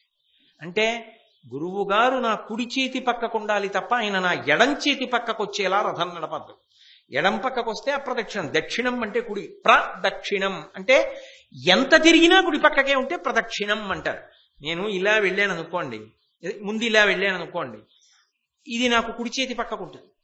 కుడి చేతి పక్కకు ఉంటే దక్షిణం. నేను ఇలా వచ్చాను అనుకోండి, ఎడం పక్కకి వెళ్ళింది అంటే అది ప్రదక్షిణం కాదు. నేను ఇలా వెళ్ళి ఇలా వచ్చాను అనుకోండి, నాకు కుడి చేతి పక్కకే ఉంది. అలా వచ్చాను అనుకోండి, కుడి పక్కకు ఉంది. ఇలా ఉందనుకోండి, కుడి పక్కకే ఉంది. అంటే దేని చుట్టూ నేను అలా తిరుగుతానో అది నాకు ఉద్ధారకమని గుర్తు. అది నాకు పరమ పూజనీయము, అత్యంత గౌరవప్రదమైనది. అంటే అది ఎప్పుడూ కుడి చేతి వైపే ఉండేటట్టుగా తిరగాలి తప్ప అది మన ఎడం చేతి వైపుకి వచ్చేటట్టుగా తిరగకూడదు. అలా తిరగకుండా మర్యాద పాటిస్తే దాన్ని ప్రదక్షిణంగా వెళ్ళారు అంటారు. నేను వచ్చి కూర్చోవాలనుకోండి, దీని మీద ఇలా కూర్చోకూడదు, ఇలా వచ్చి కూర్చోవాలి. కూర్చుంటే ప్రదక్షిణంగా వచ్చారు అంటారు. అంతేగాని అప్రదక్షిణంగా వెళ్ళకూడదు. ఆయన మా గురువు గారు. నువ్వు తెలియక రథం నడిపేటప్పుడు సారథిగా మొట్టమొదటిసారి కూర్చున్నావు కదా, రథాన్ని చటుక్కన ఆయనకి అప్రదక్షిణంగా తీసుకెడతావేమో, తీసుకెళ్ళద్దు. ఎప్పుడూ కూడా ఆయన రథం నాకు కుడి చేతి వైపు ఉండాలి. ఆయనకి ప్రదక్షిణంగా వెళ్ళాలి తప్ప అప్రదక్షిణంగా వెళ్ళకూడదు. ఆ గురువుకి శిష్యుడి మీద ఎంత ప్రీతి, ఆ శిష్యుడికి గురువు మీద ఎంత భక్తి. ఏమి గురు శిష్యులు. ఆషాఢ మాసంలో చెప్పుకోవడం, దక్షిణాయనం రావడం, అయ్యప్ప క్షేత్రం, మనమెంత భాగ్యవంతులు. కాబట్టి ఈ మహాపురుషుడు ఎడం పరిభవము వలదు. ఏ కారణము చేత కూడా ఈయన అగౌరవ పరపబడకూడదు. కించెత్తు కూడా అగౌరవం ఆయన పట్ల పనికిరాదు సుమా. ఆయన గురువు. అది దుర్యోధనుడైతే, అది కర్ణుడైతే వాళ్ళ జీవితాలు అలా ఉంటాయి, వీళ్ళ జీవితాలు ఇలా ఉంటాయి. నేను ఒక్కటి చెప్పనా, మనం గౌరవం ఇవ్వడం వల్ల కాదు అవతలవాడి గౌరవం, గౌరవించి మన గౌరవం నిలబడు. కాబట్టి ఈ మహాపురుషుడు ఎడం పరిభవము వలదు, ఈతడు కురుకుల నృపతనయ శిక్షకుడు సుమ్మనగా. మొత్తం కురువంశంలో ఉన్న వాళ్ళమందరం విలువిద్య ఆయన దగ్గరే నేర్చుకున్నాం. నాకే కాదు, మా అందరికీ ఆయన గురువు. ఇంతమంది శిష్యుల్ని తయారు చేసిన మహానుభావుడు. చాలా జాగ్రత్త సుమా. ఎంత గొప్పగా మాట్లాడాడండి. శస్త్రప్రకార నిపుణుండు, అస్త్రవిధుడు, దూరపాతనభి అభీలుడు, వర్చస్త్రాసిత రిపుడు, ధనుశాస్త్ర పరిజ్ఞాన ఘనుడు, అసదృశుడు శక్తిన్. ఏమనుకుంటున్నావు మా గురువు గారంటే?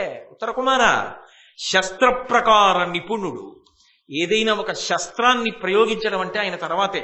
శూలమైన, కత్తైనా, ఏదైనా సరే, తోమరమైనా అలా ప్రయోగిస్తాడు. అంత నైపుణ్యం ఉన్నవారు మా గురువు గారు. అస్త్రవిధుడు, సమస్త అస్త్రములు ఆయనకి తెలుసు. దూరపాతనాభీలుడు, ఎంత దూరంలో ఉన్న లక్ష్యాన్నైనా సరే గురి చూసి కొట్టగలరు మా గురువు గారు. వర్చస్త్రాసిత రిపుడు, ఆయన కొట్టడం వరకు ఎందుకయ్యా, ఆయన వర్చస్సు చాలు పడగొట్టేస్తుంది అవతల వారు. ఆ వస్తున్నవాడి కిరీటం, శంఖం, కపిధ్వజం వింటినారి, దానికి పొంగిపోయాడు గురువుగారు. గురువుగారి వర్చస్సు గురించి పొంగిపోతున్నాడు శిష్యుడు. అది గురు శిష్య సంబంధం, అది వాళ్ళ ప్రేమ అంటే. కాబట్టి వర్చస్త్రాసిత రిపుడు, ధనుశాస్త్ర పరిజ్ఞాన ఘనుడు. ధనుశాస్త్రంలో ఇన్ని మించిన వాడు లేరు, అంత ఘనుడు. అసదృశుడు శక్తిన్, ఆయన అసలు పక్కన పోల్చి చూపించడానికి ఇంకొకడు ఆయనతో ఉండరు. అంతటి మహానుభావుడు. గురువు అన్న మాట ఎక్కడ వాడినా అదే ఉండాలి. మా గురువు గారి కన్నా నాకు తెలిసినంత వరకు ఘనులు ఎవరూ లేరని అనాలంతే. అదే గురువు అంటే గొప్ప. ఆయన నిజంగా అంతటి వాడా కాదా పక్కన పెట్టండి, మీ గురి అలాగే ఉండాలి, నా గురి అలాగే ఉండాలి. గురు శిష్య సంబంధం అంటే అలా ఉంటేనే గురు శిష్య సంబంధం అంటారు. కాబట్టి ఈతనితోడి కయ్యమునకియ్య కొనందగదు ఏను దుష్పథజ్యూత జయోద్ధతుండకు సుయోధనునిన్ పరిమార్పబోవుచో శాత శరోత్కరుంబితడు చక్కగా చేయునో నన్ను నేయడో చూతము తానమున్ననికి చుచ్చిన జొత్తముగా కపిమ్మటన్. ఉత్తర కుమార ఒక్క విషయం జ్ఞాపకం పెట్టుకో, అసలు మనకు ఆయనతో యుద్ధమే వద్దు. ఆయనతో యుద్ధం నాకెందుకు? గోవులను మరల్చాలి. ఆ రాజు ఎక్కడున్నాడో వెతుకు దుర్యోధనుడు. అక్కడికి పోని రథాన్ని, వాడిని పట్టుకుంటే గుడ్డెకాయ పట్టేసినట్టే, వాణ్ణి పట్టుకుందాం. ఇది జూదమిచ్చటనాడంగా రాదు సూమి, ఆయనే చెప్పాడు అర్జునుడు. జూదమాడే ప్రదేశం కాదుగా శకుని తీసుకొచ్చి, కాబట్టి పట్టుకుందాం. ఆ దుర్యోధనుడిని పట్టుకుని ముందు మందల్ని వెనక్కి మరల్చాలి. గోపాల బాలురందరూ ఆవుల్ని తోలుకుంటూ విరాట్ నగరానికి వెళ్ళిపోవాలి.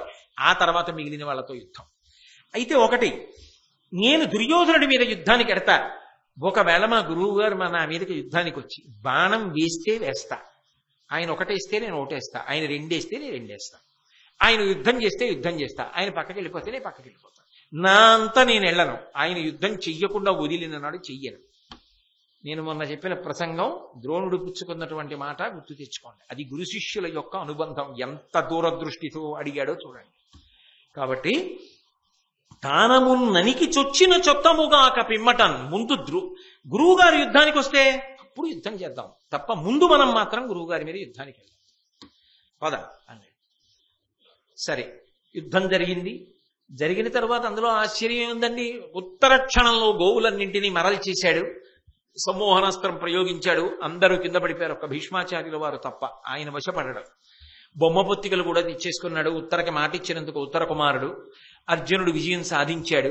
అందరూ పడిపోయారు. అర్జునుడు వెళ్ళిపోయాడు. ఆ తర్వాత లేచి ఏడు అర్జునుడు అన్నాడు. భీష్మాచార్యుల వాడు చెప్పాడు, అదృష్టం, వదిలిపెట్టేశాడు. కుత్తుకలు కత్తిరించేయలేదు, వదిలేయండి ఇక్కడతో కార్యక్రమాన్ని. ఆవులు వెళ్ళిపోయి ఖిన్నమతి అయి దుర్యోధనుడు సిగ్గుతో అవమానంతో వెనక్కి తిరిగి వెళ్ళిపోయాడు. విరాట పర్వంలో ద్రోణాచార్యుల వారు అక్కడ వరకు కనపడతారు. తర్వాత మళ్ళీ ఉద్యోగ పర్వంలో కనపడతారు. కనపడినప్పుడు కృష్ణ భగవానుడు రాయబారానికి వచ్చాడు. వచ్చి దుర్యోధనాదులు యుద్ధం చేయడానికి సిద్ధపడుతుంటే, యుద్ధానికి వెళ్ళవద్దయా, నా మాట విను, మీరందరూ కలిసి ఉండండి, చక్కగా రాజ్యాన్ని విభాగం చేసుకోండి, సంతోషంగా బ్రతకండి, శ్రీకృష్ణ భగవానుడు ఏ మాటలు చెప్పాడో ఆ మాటలను పాటించు, దాని వలన నీకు అభ్యున్నతి కలుగుతుందని ఎంతో ప్రేమతో భీష్ముడు మాట్లాడాడు. తర్వాత ద్రోణుడు మాట్లాడాడు. మహానుభావుడు ఆ ద్రోణుడు మాట్లాడుతున్నప్పుడు ఎంత ప్రేమగా మాట్లాడతాడు. పెద్దరికం అంటే పెద్దరికం కదండి. అసలు ఆ మాట తీరు చూడండి. పితృపితామహ గురులుమై ప్రీతిగోరుచున్న ఎట్టి మా పరమ హితోపదేశ వాక్యములు విని దుర్జన వచన రచన గొనక బంధులతో నడగూడి మనుము. దుర్యోధన, నేను చెప్తున్న మాట కేవలం గురువుగారు చెప్తున్న మాట అనుకోకయా. 85 సంవత్సరముల వయస్సు అప్పటికి ద్రోణాచార్యుల వారికి, వృద్ధుడు. అందుకే అంటున్నాడు, పితామహ, తండ్రి లాంటి వాణ్ణి, తాత లాంటి వాణ్ణి, గురువుని, పెద్దవాణ్ణి, చెప్తున్న మాట వినవయ్యా. నిన్ను ఆఖరికి నట్టేట ముంచేటటువంటి వారి మాట వినకయ్యా. అవి ఇప్పటికి వినడానికి బాగున్నట్టుగా ఉంటాయి. పెద్దలైన వారు హితం చెప్పే వారి మాటలు వినడం జీవితంలో నేర్చుకో, వృద్ధిలోకి వస్తావు. హాయిగా బంధువులతో కూడి సుఖాన్ని పొందవయ్యా. ఎందుకయ్యా నిష్కారణంగా కృష్ణుడి మాట వినకుండా యుద్ధానికి ఎడతానంటావు అని విన్నుడు ప్రీతి చెప్పిన సవిస్తర వాక్ప్రచయంబుతో త్రోవ పోవన్న కుమారా, అట్లయిన ఆయువు శ్రీయును నీకు కల్గు, మా కన్నులు చల్లగా నకట కన్గొనుచుందుము మేము, అట్లు కాకున్నను నీవు నేర్తు నొండన నేరము నిండుకొల్పదన్. ఆయన పరమసత్యాన్ని ఎంతో ప్రేమతో చెప్తున్నాడు. విన్నుడు ప్రీతి చెప్పిన సవిస్తరవా ప్రచయంబు త్రోవ పోవన్న కుమారా. ఓ కుమారా, కొడుకు లాంటి వాడా, మరి గురువుగారు తండ్రి లాంటి వాడు కదా. ఆ వెన్నుడు, ఆ శ్రీకృష్ణుడు చెప్పినటువంటి మాటలు వినవయ్యా. నా మాట విను, అందరికీ హితమైన మాటలు చెప్పాడు, వాటిని ఆదరించు. ఆయువు శ్రీయును నీకు కలుగు. ఆయన చెప్పిన మాటలు పాటిస్తే నీకు ఆయుర్దాయం నిలబడుతుంది, దానితో పాటు సంపద నిలబడుతుంది. ఎందుకయ్యా అనవసరంగా యుద్ధానికి ఎడతావు? విస్పష్టంగా చెప్పేశాడు, యుద్ధానికి వెడితే మరణిస్తావు, ఆయువు పోతుంది. మరణించిన తర్వాత సంపద ఏమిటి? రాజ్యము నశిస్తుంది. నా మాట విను, రెండూ నిలబడతాయి. బంధువులతో సుఖంగా ఉంటావు. నీతో పాటు ఎందుకు ఇంతమందిని తీసుకెళ్లి ఆ యజ్ఞభూమిలో సమిధల కింద వేసేస్తావు? వద్దు. అలాగే మా కన్నులు సల్లగా నకట కన్గొనుచుందుము మేము. ఎంత పెద్దరికంతో మాట్లాడాడు. మా కన్నులు చల్లగా పిల్లలందరినీ మిమ్మల్ని చూసి మీరు వృద్ధిలోకి వస్తుంటే ఆనందపడతామయ్యా. అట్లు కాకున్నను నీవ నేర్తు నొండవ నేరము నిండు కొల్వునన్. ఇక ఈ సభలో నేను ఏమీ చెప్పదలుచుకోలేదు నీకు, కానీ ఒక్క మాట చెప్తున్నా. శ్రీకృష్ణుడు చెప్పిన మాట పాటించకపోతే, భీష్ముడు చెప్పిన మాట పాటించకపోతే, గురువునైన నేను చెప్పిన మాట పాటించకపోతే చిట్ట చివరికి ఏమైపోతావంటే దీని యొక్క ఫలితాన్నంతటినీ కూడా నువ్వే అనుభవించవలసి వస్తుంది. ఆ అనుభవించవలసిన రోజు వచ్చిన నాడు మాత్రం బాధపడి ప్రయోజనం ఉండదు. ధర్మపుత్రుని పదద్వయమున కతిభక్తి నిరిగిన అతడు నిన్నెత్తి గుచ్చి నుడుగేల పెద్దయు తడవుగా కౌగులింపంగా భీముడును నీవు పరమహర్షమున జారుతర వక్షములు సంగతములుగా పరిరంభణంబనర్పంగా నరుడు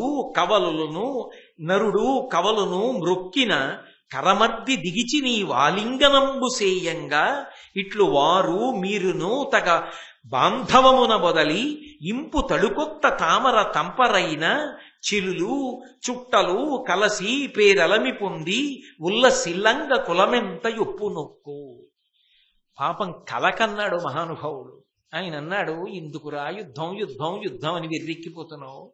ధర్మరాజు మహానుభావుడు రా, నీకు అన్నగారురా. ఆ ధర్మరాజు గారి దగ్గరికి వెళ్ళి నువ్వు వంగి ఆయన పాదములకు నమస్కారం చేస్తే నువ్వు చేసిన తప్పులన్నీ మర్చిపోతాడు. రెండుల చేతులతో నిన్ను ఎత్తి పట్టుకుని గాఢంగా కౌగలించుకుంటాడు. నువ్వు భీముడు మీ విశాలమైన వక్షస్థలములు ఉరుసుకునేటట్టుగా ఇద్దరూ కౌగలించుకుంటే ఆ అర్జునుడు నకుల సహదేవులు కవలలు వాళ్ళొచ్చి నీకు నమస్కారం చేస్తే నువ్వు వాళ్ళని గుత్తి ఎత్తి పట్టి పైకెత్తి కౌగలించుకుంటే మీరందరూ అలా కళ్ళ ముందు కలిసి ఉంటే పిల్లలతో పాపలతో తామర తంపరగా వంశం పెరుగుతుంటే వృద్ధులమైపోయాం, మాకింతకన్నా ఏం కావాలరా? ఆనందపడిపోతాం. చిదిమీకురా, నాశనం చేసేకురా, ఈ పుష్పవాటికని భ్రంశం చేయకు, అందరూ సంతోషంగా ఉండేటట్టుగా కృష్ణుడు చెప్పిన మాట విను, నా మాట విను అన్నాడు. అంత తేలికగా వింటే భారతం ఇన్ని పర్వాలు ఎందుకు వస్తాయి? మూర్ఖుడు మూర్ఖుడే, నేను యుద్ధం మానను అన్నాడు. శ్రీకృష్ణుని ఆశీస్సులు పొందమన్నాడు ద్రోణాచార్యుల వారు. పొందుతాడా? పొందలేదు సరికదా, శ్రీకృష్ణుణ్ణి బంధించేటటువంటి ప్రయత్నం చేశాడు. ప్రయత్నం చేస్తే శ్రీకృష్ణ భగవానుడు తన విశ్వరూపాన్ని చూపించాడు. ఆ విశ్వరూపాన్ని చూపించినప్పుడు కొంతమంది మహాపురుషులు మాత్రమే దాన్ని దర్శనం చేశారు. అలా దర్శనం చేసిన వాళ్ళల్లో భీష్ముడు, విదురుడు, ద్రోణుడు, సంజయుడు మొదలైన వారు ఉన్నారు. అంటే శ్రీకృష్ణ పరమాత్మ యొక్క విశ్వరూప సందర్శనం చేసినటువంటి ధార్మికులలో భక్తులలో ద్రోణుడు కూడా ఒకడు. అంటే కృష్ణ భగవానుడి యొక్క అనుగ్రహాన్ని పొందినటువంటి వాడు ద్రోణాచార్యుడు. లేకపోతే ఎలా విశ్వరూప సందర్శనం అవుతుంది? అక్కడున్న ఎవరు పొందగలిగారు? ఒక్క ఈ నలుగురు పొందారు. ఆయన అనుగ్రహించాడు కాబట్టి ధృతరాష్ట్రుడు, గాంధారి పొందగలిగారు. కాబట్టి విశ్వరూప సందర్శనాన్ని పొందాడు. తర్వాత ఇక యుద్ధం ప్రారంభమయ్యేటటువంటి సందర్భంలో 11 అక్షౌహిణీల సైన్యం బయలుదేరాలి యుద్ధానికి. సేనాపతుల్ని నియమించాడు దుర్యోధనుడు. నియమించినప్పుడు 11 మందిని సేనాపతులుగా అభిషేకం చేశాడు. ఈ 11 మందిలో మొట్టమొదట పేరు ద్రోణాచార్యుల వారిది చెప్పాడు. ద్రోణుణ్ణి, కర్ణుణ్ణి, అశ్వత్థామని, బాహ్లికుణ్ణి, శల్యుణ్ణి, కృపాచార్యుల వారిని, భూరిశ్రవుణ్ణి, శకుని, కృతవర్మ, కాంభోజరాజు, సైంధవుడు. ఈ 11 మందిని 11 అక్షౌహిణీలకి సేనాపతుల్ని చేశాడు. చేసి యుద్ధానికి సన్నద్ధమయ్యాడు. మిగిలిన వాళ్ళ యొక్క బలాబలాల్ని వివరిస్తూ ఆ భీష్మాచార్యుల వారు ఎవరు అతిరథుడో, ఎవరు అర్ధరథుడో ఎవరు ఎంత బలమున్నవాడో నిర్ధారణ చేసి వర్గీకరించాడు. ఆ వర్గీకరణ చేసినప్పుడు ద్రోణాచార్యుల వారి గురించి ఒక మాట చెప్పాడు. అది పరమాద్భుతం. ఈ మాటలు ద్రోణాచార్యుల వారి గురించి చెప్పాడు తప్ప ఈ విశేషణాలు కాని ఈ గొప్పతనం కాని ఇక ఎవ్వరి యందు భీష్ముడు ప్రయోగించరా. ఒక్క ద్రోణాచార్యుల వారి గురించి ఈ మాట చెప్పాడు. అతిరథోత్తముండు ద్రోణాచార్యుడు అండలి ఇందలి విలుకాండ్రకెల్ల గురుడు హితుడు నీకెంతయు నీర్చిన మొనలితండరిన జమరియట్ల మ్రందు వృద్ధని ఇతని భావింపరాదు అనిలోన అంగ విస్ఫురణంబు భంగి చూడ అర్జునిపై కూర్మి అతనిని ఓచేయడు సచరాచరంబైన జగములెల్ల నొక్క మొగమై కడంగినన్ చిక్కువరుచు దివ్య బాణజాలంబుల దిటుకులిపి ప్రాణంబులు దాపడు ఈతని పాటి దొరలు కాన మీరాజ్యములయందు కౌరవేంద్ర. ఈ విశేషణాలు ఒక్క ద్రోణాచార్యుల వారికే వేశాడు. అతిరథోత్తముండు ద్రోణాచార్యుడు. ద్రోణాచార్యుడు అతిరథులలో అగ్రగణ్యుడు. ఆయనతో సమానమైన మహావీరుడు ఈ లోకంలో లేడు. అందలి ఇందలి విలుకాండ్రకెల్ల గురుడు. అటు పాండవుల వైపైనా సరే ఇటు కౌరవుల వైపైనా సరే ఎంతమంది విలుకాండ్రున్నారో అంతమందికి గురువు ఈ ద్రోణాచార్యుడే. బహుశా అలా ఉండి యుద్ధం చేసిన వాడు ఎవరైనా ఉంటాడా?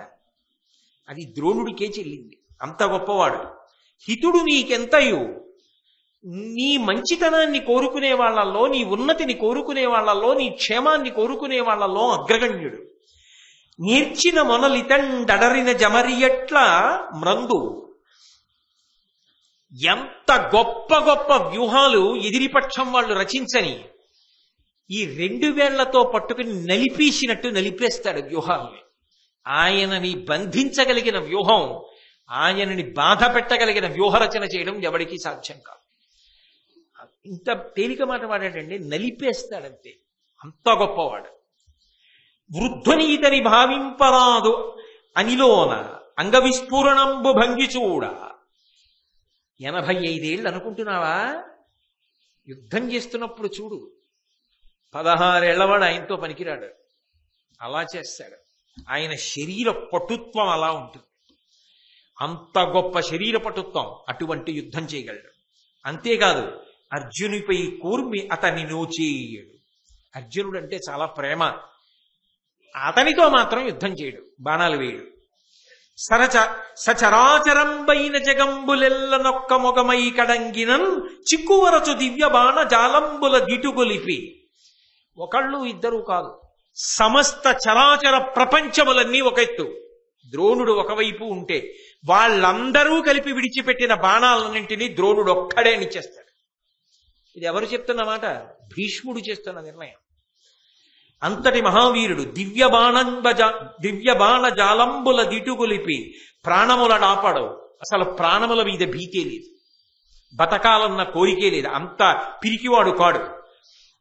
ఈతని సాటి దొరల కానమీ రాజ్యములయందు కౌరవేంద్ర.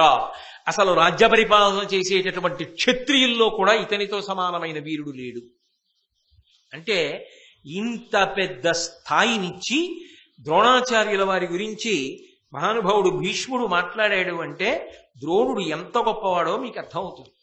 కురుక్షేత్ర యుద్ధ భూమిలో కలుసుకున్నారు. 2 పక్షాలు 2 వైపులా నిలబడ్డాయి. ఇటు భీష్ముడు సర్వసైన్యాధిపతి, ద్రోణుడు నిలబడి ఉన్నాడు. ధర్మరాజు గారు అవతల వైపు నుంచి యుద్ధానికి ఇంకా సిద్ధం అవ్వాలి. అటువంటి సమయంలో అకస్మాత్తుగా ధర్మరాజు గారు ఒక పని చేశాడు. భీష్మ ద్రోణాదుల వద్దకు వెళ్లాలనుకున్నాడు. అనుకుని సమరకౌతుకి అయిన అజాతశత్రుడు ఒప్పు మిగిలెడు మైమరు ఊడ్చి ఆయుధములతో కూడా తన అరదమున పెట్టి ఇలకు దిగి మౌని అయి కరంబులు మొగుడ్చి. అకస్మాత్తుగా కవచం విప్పేశాడు, రథంలో పెట్టేశాడు. తన దగ్గరున్న ఆయుధాలు తీశాడు, రథంలో పెట్టేశాడు. 2 చేతులు జోడించి నమస్కారం చేస్తూ మౌనంగా బయలుదేరి వెళ్ళిపోతున్నాడు. హడిలిపోయారు మిగిలినటువంటి తమ్ముళ్ళు, మిగిలిన వీరులు. ఏమైంది? ఇంత యుద్ధానికి వచ్చిన తర్వాత ధర్మరాజు ఏమిటి కవచం కూడా విప్పి రథంలో పెట్టి వెళ్ళిపోతున్నాడని అందరూ వెడుతున్నారు. కృష్ణ భగవానుడు కూడా బయలుదేరాడు. అప్పుడు కృష్ణుడు చెప్పాడు, మీ అన్నయ్య సామాన్యుడు కాడు. మీ అన్నయ్యకి బాగా శాస్త్రం తెలుసు, పెద్దల యొక్క ఆశీర్వచనం లేకుండా విజయం సాధించలేనని తెలుసు. ఎదురుగుండా ఉన్న వాళ్ళు భీష్మద్రోణాది మహావీరులు ఉన్నారు. భీష్ముడి దగ్గర, కృపాచార్యుడి దగ్గర, ద్రోణాచార్యుల వారి దగ్గర ఆశీర్వచనానికి వెడుతున్నాడు. అలా వెడుతున్నప్పుడు కవచంతో వెళ్ళకూడదు. అందుకని కవచాన్ని, అస్త్రాల్ని అంటే శస్త్రములను తీసేసి పక్కన పెట్టేసి పాదచారి అయి వెడుతున్నాడు. మౌనంగా 2 చేతులు కైమోడ్చి వెడుతున్నాడు. మీరు కూడా మాట్లాడకుండా ఆయన అనుగమించండి అన్నాడు. అందరూ కైమోడ్చి వెళ్ళారు. వెళ్ళిన తర్వాత మొట్టమొదట భీష్ముడికి నమస్కారం చేశాడు, మాట్లాడాడు. భీష్ముడి గురించి విన్నప్పుడు ఇంద్రుగాని ద్రోణాచార్యుల వారి దగ్గరికి వెళ్ళాడు. ఆయనకి నమస్కారం చేశాడు. ఏం కావాలన్నాడు. నాకు విజయం కలగాలని ఆశీర్వచనం ఇవ్వండి గురుదేవా అన్నాడు. ఆయన నవ్వు నవ్వాడు. ఎక్కడున్నాడు? శత్రుపక్షంలో ఉన్నాడు. శత్రుపక్షంలో ఉన్న గురువు గారిని ఏమడిగాడు? నేను గెలవాలని నాకు వరం ఇవ్వండి అని అడిగాడు. అడిగితే ద్రోణాచార్యుల వారు నవ్వి అన్నాడు, నీకు ఇంకొకరి దీవెనలు ఎందుకు? ఇంకొకరు చెప్పవలసిన అవసరం ఏమిటి? నీ పక్షాన శ్రీకృష్ణుడు ఉన్నాడుగా. ధర్మం ఎక్కడుంటుందో అక్కడ కృష్ణుడు ఉంటాడుగా. కృష్ణుడు భగవానుడుగా. యువతల వైపు ఎంత బలంగా ఉన్నా ధర్మం ఉన్న వైపు గెలుస్తుందా, ధర్మం లేని వైపు గెలుస్తుందా? కాబట్టి ప్రత్యేకంగా ఇంకా ఆశీర్వదించాలా? నువ్వు గెలిచి తీరుతావు ధర్మజా. గురువుగారు మీ ఆశీర్వచనం చాలా సంతోషం. కానీ గురువుగారు మీరు ఆయుధం చేతిలో పట్టుకుని రథంలో కూర్చుని అవతల వైపు నుంచి యుద్ధం చేస్తుంటే మేం గెలుస్తామా? మీరు ఉన్నంత కాలం, మీరు ధనుర్బాణములు పట్టుకున్నంత కాలం గెలవం కదా, మీరు ఎలా చనిపోతారు గురువుగారు అని అడిగాడు. ఎంత మెత్తని కత్తో చూడాలి. కానీ నేను మీకు మొన్ననే మనవి చేశాను కదా, ఆయన ఎటూ సిద్ధపడిపోయాడు. శరీరం వదిలిపెట్టాలి కదా, అది యుద్ధభూమిలోనే వదిలిపెట్టాలి. కాబట్టి ఆయన అన్నాడు, నా చేతిలో ఆయుధం ఉన్నంతసేపు నన్ను చెనకగలిగిన వాడు లేడు. నేను ఒకవేళ ఉపవాసం పాటించి, ఉపవాసం అంటే మౌనం, భగవంతుడి గురించి ఆలోచిస్తూ యుద్ధం చేస్తున్న వాడిని అకస్మాత్తుగా అస్త్రాలు విడిచిపెట్టేసి మౌనం పాటించి నిశ్శబ్దంగా కూర్చుని ఉండిపోతే నన్ను చంపేయచ్చు. కానీ నన్ను అలా చంపేయాలంటే నాకు ఏదో ఒక పెద్ద కీడుకి సంబంధించిన వార్త వినపడాలి. అది కూడా పరమ నమ్మకస్తుడైన వాడెవరో నాతో ఆ మాట చెప్పాలి. ఆ మాట నేను నమ్మితే అన్నీ వదిలిపెట్టేస్తాను. వదిలిపెట్టేస్తే నన్ను చంపేయచ్చు ధర్మరాజా. చాలు గురువు గారు, ఎవరి ధర్మం వాళ్ళదే. ఇది తప్పని మీరు అనడానికి లేదు. మరి ఆయన యుద్ధానికి వచ్చాడు. ద్రోణుడు ఎన్నాళ్ళు శరీరంతో ఉంటా? ధర్మం నెగ్గాలి, తను వెళ్ళిపోవాలి. కాబట్టి ఆయన చెప్పేశాడు. ఎంతంత ధర్మాత్ములు. కాబట్టి ఆయన సిద్ధపడ్డాడు. కానీ ఒకానొకప్పుడు ద్రోణుడంతటి వాడు కూడా చెయ్యకూడనటువంటి పని, చెయ్యరాని పని ఒకటి మాత్రం చేశాడు. ఏదది అంటారేమో, నిండు సభలో ద్రౌపదీదేవి యొక్క వస్త్రాపహరణం జరుగుతుంటే ఇంతమంది పెద్దలున్నారు, భీష్మద్రోణాదులు. సభలో ఉన్నప్పుడు ధర్మం చెప్పాలి, ధర్మాత్ములు ధర్మం చెప్పండి అని అడిగింది ద్రౌపదీదేవి. కానీ వాళ్ళు కొన్ని కారణముల చేత చెప్పడం మానేశారు. ఎందుకనంటే అమ్మా నీ ఎందు తప్పు లేదు అన్నారు అనుకోండి, ఆవిడ శపిస్తుంది, కళ్ళ ముందు వంశాలు కూలిపోతాయని ఊరుకున్నారు. విదురుడు అప్పుడే చెప్పాడు, ధర్మం తెలిసి చెప్పకపోతే మహాదోషం సంక్రమిస్తుందని. ఒక కులకాంత, ఒక మహాపతివ్రత అడిగితే చెప్పలేదు జవాబు. అడిగితే జవాబు చెప్పకుండా ఊరుకుండిపోయినటువంటి దోషం వదిలిపెట్టదు అని విదురుడు ఆనాడే చెప్పాడు. అందుకే కుంతీదేవి చెప్పింది, ఆనాడు సభలో ధర్మానికి నిలబడి మాట్లాడిన వాడు విదురుడు ఒక్కడే, సమాజమునకు ఆదర్శప్రాయుడు అంది. ద్రోణుడు కాని భీష్ముడు కాని ఆ దోషం చేసిన వాళ్లే. దానికి యుద్ధభూమిలో మరణించి తీరవలసినదే. కర్మాకర్మ ఫలప్రదాత అయిన పరమేశ్వరుడు పడగొట్టేస్తాడు. కాబట్టి శరీరం వదిలిపెట్టేస్తానని తెలుసు, తను చేసింది ఏమిటో కూడా తెలుసు. అందుకే పడిపోవడానికే సిద్ధపడిపోయాడు. అందుకే ఎలా పడిపోతాడో కూడా చెప్పించాడు. ఎవరి ధర్మం వాళ్ళది. ఒకనాడు చెప్పలేదు, చెప్పకూడదని కాదు, అప్పటికి ఉపద్రవం వస్తుందని చెప్పలేదు. కానీ అలా అనుకుని చెప్పకపోయినా అది తప్పే. విదురుడే చెప్పేశాడు అక్కడ తీర్పు. కాబట్టి ఇప్పుడు యుద్ధం ప్రారంభమైన తర్వాత దృష్టద్యుమ్నుడు, ద్రోణాచార్యుడు యుద్ధం చేశారు. ఆ ద్రోణాచార్యుల వారు దృష్టద్యుమ్నుడితో చేస్తున్నటువంటి యుద్ధాన్ని తట్టుకోలేకపోతే ఆ దృష్టద్యుమ్నుడిని ఆ భీముడు వచ్చి రథం మీద ఎక్కించుకుని తీసుకుని వెళ్ళిపోవలసి వచ్చింది. ఆ తర్వాత భీష్మాచార్యుల వారు మరణించాడు. ద్రోణుడికి పట్టాభిషేకం చేశారు సర్వసైన్యాధిపతిగా. పట్టాభిషేకం చేసిన తర్వాత ద్రోణాచార్యుల వారు దుర్యోధనుడికి వరం ఇచ్చాడు. సర్వసైన్యాధిపతి అయ్యారు కదా. ఇంత ప్రేమతో నన్ను భీష్ముని పిదప బలంబునకెల్లను ముఖ్య చేసి పూజించితివి, వినుతాచరణ ఫలంబును కనువాడవు వరము కోరు కౌరవనాథ. నన్ను సర్వసైన్యాధిపతిని చేశావు కదా, నీకు వరం ఇస్తాను, ఏం కావాలన్నాడు. వరమిచ్చదేని కోరెద పరమహితము ధర్మపుత్రు ప్రాణముతోడం దురమున పట్టి భుజాభీకర కొని రావలయు మత్సాకాశంబునకున్ అన్నాడు. మీరు నిజంగా వరవిద్దామనుకుంటే నాకు ఒక మహోపకారం చేయాలి. ధర్మరాజు గారిని చంపడం కాదు, ప్రాణములతో పట్టి బంధించి నా దగ్గరికి తీసుకురండి అన్నాడు. అంటే పొంగిపోయాడు ద్రోణాచార్యుల వారు. అబ్బా ఎంత మంచివాడివిరా, ఇప్పుడు కదురా అజాతశత్రువు అన్న పేరు ధర్మరాజు పట్ల అన్వయమైంది. అంటే నేను ధర్మరాజుని బంధించి తీసుకొచ్చేస్తే యుద్ధంలో ధర్మరాజు ఓడిపోయినట్టేగా, ధర్మరాజు పక్షం ఓడిపోయినట్టుగా, బంధీకృతుడు అయిపోయాడుగా. యుద్ధంలో ఓడిపోయాడు, అయిపోయింది యుద్ధం, అప్పుడు అర్ధరాజ్యం ఇచ్చేస్తావు, నీ ఔదార్యాన్ని చాటుకుంటావు, అందుకేనా బంధించి తీసుకురమ్మన్నావు అన్నాడు. అంటే దుర్యోధనుడు అన్నాడు, అందుకు కాదు గురువు గారు, మీరు పాపం అలా అనుకుంటూ ఉంటారు, కానీ అందుకు కాదు. ఆ ధర్మసూను కయ్యంబున చంపిన కోపించి గాంధీవి కురుకులంబు సమయించు మనమోపి సర్వపాండవులను చంపితేమి ప్రచండ చక్రధార కౌరవకోటి తలలీరి రాజ్యంబు గోవిందుడీకున్నే గొంతికైన కాన యుధిష్ఠరు గాయంబు నొంపక తెచ్చి జూదంబాడు తెరను నచ్చి మగుడ నడవికి నడిచిన తగిలి అతనితోడ తమ్ములు పోనంతతోన ఎల్లదొసగుమాలు అప్రతిహత దోర్విభూతి పెద్ద కాలమే నేలుదు పృథివీ అల్లా. ఈ గురువుగారు నేనేదో అర్ధరాజ్యం ఇద్దామని ధర్మరాజు గారిని ప్రాణాలతో పట్టిద్దామని చెప్పలేదు. మీరు గాని చటుక్కుని ధర్మరాజు గారిని చంపేశారనుకోండి, అర్జునుడికి ఎక్కడలేని కోపం వచ్చి మమ్మల్ని అందరినీ చంపేస్తాం.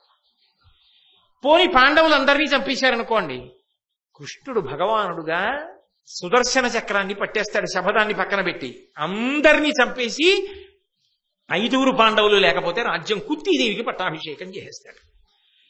ఎటు చూసినా మేము ఉండం, కానీ మీరు ధర్మరాజుని ప్రాణాలతో పట్టుకొచ్చారనుకోండి, మళ్ళీ జూదం ఆడిస్తా, ఆడించి మళ్ళీ అరణ్యవాసం అజ్ఞాతవాసానికి పంపిస్తా. ఎంత తేలిక మార్గం, అందుకు తీసుకురమ్మన్నాను. అంటే ఆయన ఆశ్చర్యపోయి, అమ్మ బాబోయ్ వీడి దగ్గర ఇన్ని దుర్మార్గపుట ఆలోచనలున్నాయా అనుకుని, నరుడెడ సొచ్చెనేని వినునాకది దుష్కరము ఏనొకండనే సురగణమైన వ్రేలకొని చూపకజాలరు వాడు లేనిచో తిరమయి పోర నిల్చిన యుధిష్ఠరు ద్రౌపది పుట్టినింట వేవురు వెరుగంది చూడ అలవున్ జలమున్ చెడబట్టి తెచ్చెదన్. వెంటనే ఇచ్చిన వరాన్ని దిద్దాడు. నీకు ధర్మరాజుని ప్రాణములతో పట్టి తెమ్మని కదా అడిగావు, వరం అడిగితే పట్టి తెస్తాను. నేనేమిటి, పరమశివుడు అర్జునుడితో యుద్ధం చేయలేడు. ఎప్పుడు పట్టి తెస్తానంటే అర్జునుడి చేత ధర్మరాజు రక్షింపబడకపోతే పట్టి తీసుకొస్తా. అర్జునుడు ధర్మరాజును రక్షిస్తున్నాడు అనుకోనే చాలేను, తెస్తే మరి ఇలాంటి తప్పు పని చేస్తానంటున్నాడుగా. అందుకని అర్జునుడి రక్షణలో ధర్మరాజు ఉన్నంతకాలం నేను తేనలేదు. ఈ వార్త చారుల ద్వారా వెళ్ళిపోతుందిగా, అర్జునుడు ధర్మరాజును రక్షించుకున్నాడు, అందుకే ద్రోణుడు హతుడైపోయాడు. ఒకే ఒక్కసారి మాత్రం ఏమైపోయిందంటే, అర్జునుడు దూరంగా ఉండగా ధర్మరాజుని పట్టాలని పద్మవ్యూహ రచన చేశాడు. చేస్తే పాపం అభిమన్యుడు వెళ్ళిపోయాడు. పద్మవ్యూహాన్ని భేదించడం తెలుసు కానీ వెనక్కి రావడం తెలియనివాడు. గొప్ప యుద్ధం చేసి వేలకి వేల సైన్యాన్ని మట్టు పెట్టాడు. అది చూసి అతనితో ఎలా యుద్ధం చెయ్యాలో అర్థం కాక సైంధవుడు మిగిలిన పాండవులందరినీ అడ్డుకున్నాడు. వాళ్ళు లోపలికి రాలేదు వ్యూహంలోకి. అటువంటి సమయంలో వెళ్ళి కర్ణుడు అడిగాడు, అసలు ఎలా మట్టు పెట్టాలి అభిమన్యుణ్ణి, పిల్లవాడు కానీ ఆపలేకపోతున్నామే, ఇంతమందిని చంపేస్తున్నాడు, ఏం చెయ్యాలని అడిగారు. అడిగితే అప్పుడు ద్రోణాచార్యుల వారు చెప్పాడు, కవచధారణమను ఘన విద్య కవ్వడికే నిరింగించితి, ఇతడు దాని నేర్చుట ఈతని ఎట్టన నొప్పింప శక్యంబు కాదు, వంచెన గుణంబు నరకంగా చాపంబు విరుగనీయగా ఘోటకముల సంపగా సూతు సమయు చేయనగు చాలుదేని నీ వట్ల సేయుము చేత ధనుగుండా అవ్వీరు జనయవశమి దేవతలకునైనా కావున ఒక్కమై విల్లు త్రుంచి తరిమి విరధు చేసి చూచికొందమలవు చొప్పున తెగునే ఈ రధికవరుని పటు పరాక్రమంబు. అతనికి కవచధారణ అని ఒక విద్య ఉంది, అది నేను అర్జునుడికి నేర్పా, అర్జునుడు ఈ అభిమన్యుడికి నేర్పాడు. ఆ విద్య చేతిలో ఉన్నవాడు కాబట్టి ఇతనిని కొట్టడం ఎవరికి సాధ్యం కాదు. అతని చేతిలో ధనస్సు ఉండగా యుద్ధం చేయలేం. ద్రోణాచార్యుల వారు చెప్పేసినటువంటి దోషభూయిష్టమైన విషయాల్లో ఇది ఒకటి. మరణానికి ఏదో కారణం ఉండాలి కదండి. అక్కడ సభలో మాట్లాడడం, ఇక్కడ తన సైన్యాన్ని రక్షించాలి, మరి సర్వసైన్యాధిపతిగా ఉన్నాడు, కానీ కపటోపాయం చెప్పారు. ఆ ధనస్సు ఉన్నంతసేపు ఏం చేయలేవు. కాబట్టి ఓ పంచేయి, నువ్వు చేయగలిగితే కర్ణా ఓ పంచేయి, వెనక్కి వెళ్ళినట్టు వెళ్ళిపో. వెనక నుంచి యుద్ధం చేస్తావు అనుకోరుగా, ధర్మం తప్పి వెనక నుంచి కపటోపాయంతో బాణం వేసి ధనస్సు విరగొట్టు. వెంటనే ధనస్సు తీసుకుంటాడు. ఇంకోటి తీసుకోకుండా ఉండాలంటే ఉత్తర క్షణంలో గుర్రాలు పడగొట్టేయాలి, రథం పడగొట్టేయాలి, కవచం భేదించేయాలి, అప్పుడు దొరుకుతాడు. లేకపోతే దొరకడం. చేస్తావా అన్నాడు. నేను చేస్తానని కర్ణుడు వెనక్కి వెళ్ళినట్టుగా వెళ్ళి బాణం వేసి ఆ అభిమన్యు కుమారుని యొక్క ధనస్సుని విరగొట్టాడు. వెంటనే ద్రోణాచార్యుల వారు గుర్రాలు పడగొట్టేశాడు, కృపాచార్యుల వారు రథసారథిని పడగొట్టాడు, కర్ణుడు విల్లు విరిచేశాడు. అయినా సరే కత్తి పట్టుకుని పైకెగిరి యుద్ధం చేశాడు, కిందకి దిగి రథచక్రం పట్టుకుని యుద్ధం చేశాడు. అయినా సరే ఇంతమంది వీరులు చుట్టూ ఉండే అధర్మ యుద్ధంలో మట్టు పెట్టి చంపేశాడు. తన సైన్యాన్ని కాపాడుకోవడానికి చేసిన కపటోపాయాన్ని చెప్పి అభిమన్య వధకి కారణమయ్యాడు. అయితే దాని వెనక ఉండే ధర్మరహస్యాలు ఏవైనా కావచ్చు. చంద్రుని యొక్క అంశలో వచ్చాడు. వచ్చినప్పుడు ఆయన ముందే చెప్పాడు, నేను కేవలంగా పాండవ వంశం విస్తరిల్లేటంత వరకే ఉంటాను, కొంతకాలమే ఉంటాను తప్ప దీర్ఘకాలం భూమి మీద ఉండను అన్నాడు. అందుకే ఉత్తరాగర్భం పెరగడానికి, పరీక్షిత్ జననానికి కారణమై అభిమన్యుడు వెళ్ళిపోయాడు. అభిమన్యుడు మరణించాడు. యుద్ధం కొనసాగింది. తర్వాత సైంధవుణ్ణి పట్టలేకపోయామన్న కోపంతో దుర్యోధనుడు చేయరాని నిందలన్నీ చేశాడు ద్రోణాచార్యుల వారు. అసలు మనం ఈ గురువుని నమ్ముకోవడమే మనం చేసిన పెద్ద తప్పు. గురువు హానికరుడు. ఈయన్ని నమ్ముకోవడం ఏమిటి? ఈయన్ని నమ్ముకోకుండా ఉంటే బాగుండేది.